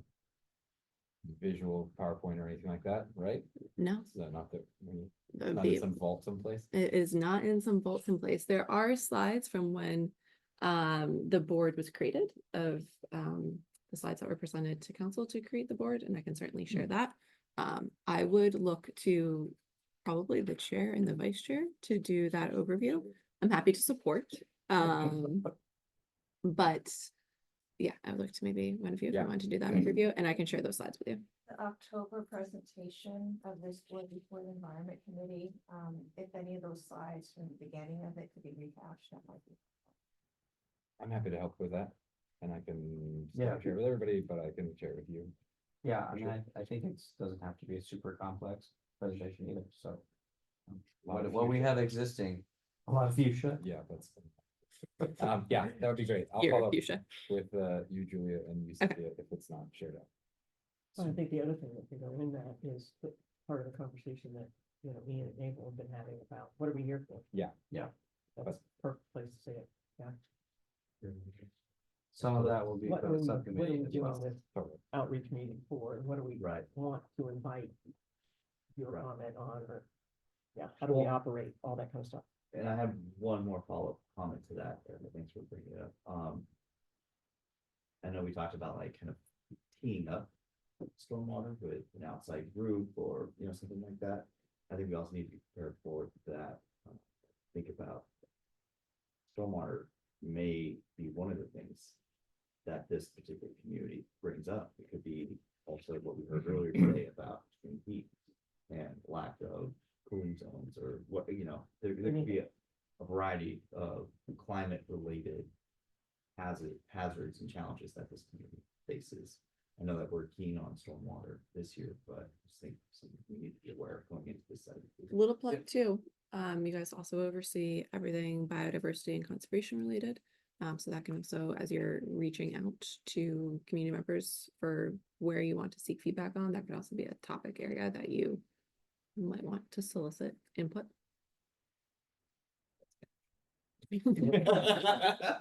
Yeah, thinking on that, I mean, it might be good to have sort of comment cards to our community members. Some of their feedback is, what do they think we should recommend to city council on any of the topics under our purview? And then we could also provide feedback, so if there's a particular interest in heat or stormwater, this is our agenda, and welcome them to participate in our highly attended meetings in the future. Right. Thanks for attending. Thank you for being here. Yes. Of course it is. So, okay. So recognizing that we now have several of the RAB league meetings filled in. We've been making modifications to this item. Are we ready to entertain a motion to approve the work program? Sorry, not to make this longer. Is this item being maintained on March? And if so, do we have someone who's leading, pulling in that presentation? Chair Meyer, do you? You wanna know how that got on there? No, I don't know what that refers to. personally. Maybe I I did- suggest I that did we'll it. pull it and you could always add it to the agenda if it is raised through other discussions. Is it something that the scripts expert can offer any input on, or is that not, would not be covered in every stage? Flooding? My eyes are failing me. Impacts to people in the ecosystem Oh. of atmospheric. cover. March. Yeah, impacts to people in the ecosystem. That's really big. I don't know. I mean, I would wonder if the gentleman from the Yeah, pretty city's vague. MHBC program would be able to speak to any of that, but March is absolutely probably too soon. And if everything else stays on March, that's probably a big meeting. I think let's maybe pull it, and then impacts to people is something maybe we can touch on when we're talking about our extreme heat plan work. Impacts to people in the ecosystem, if it's intended to talk about like connections to nature and access to nature, that is probably something Mark can speak to with the natural resource management plans. There's also the potential to bring in maybe some of our parks planners that are doing a lot of work on Park access, we have an updated parks master plan. They're now working on a trails master plan. And they work a lot on just access to open spaces and can maybe speak to that, but I think it's a little vague as written. Okay, I'm gonna remove that. And are we remaining the? Topics kind of intersect with that. Yes, it's overarching. It's an umbrella. The Los Penasitos Lagoon restoration, did we want to keep that separate or did we want to loop that in with Stormwater's May presentation? Will everything fit in May? I feel like the May presentation is getting very full. It is, it's pretty full. I would say we leave it in March and then Okay. talk to Stormwater, and if it gets bumped somewhere else, great. Okay. Yeah, and I'm happy to, I'm sure that Epic is flexible with the date. Okay. Except for March, because Energy Academy starts.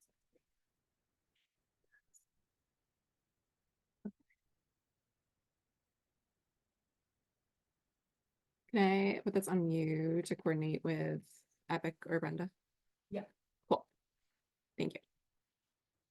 Hey.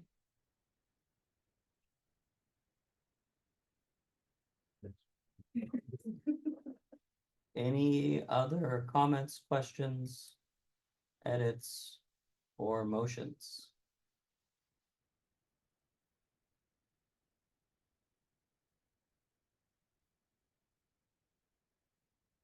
I move to approve the 2026 work plan. And can you clarify the motion? Is that inclusive of all the edits we've made? Of course, And selections yes, of resiliency leads?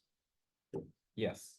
It does include all of those real-time edits that Julia's been making, but it also emphasizes that in the existing work plan, it says just before the schedule, all presentations are subject to change due to staff presenter availability, and special meeting locations and dates may change based on availability.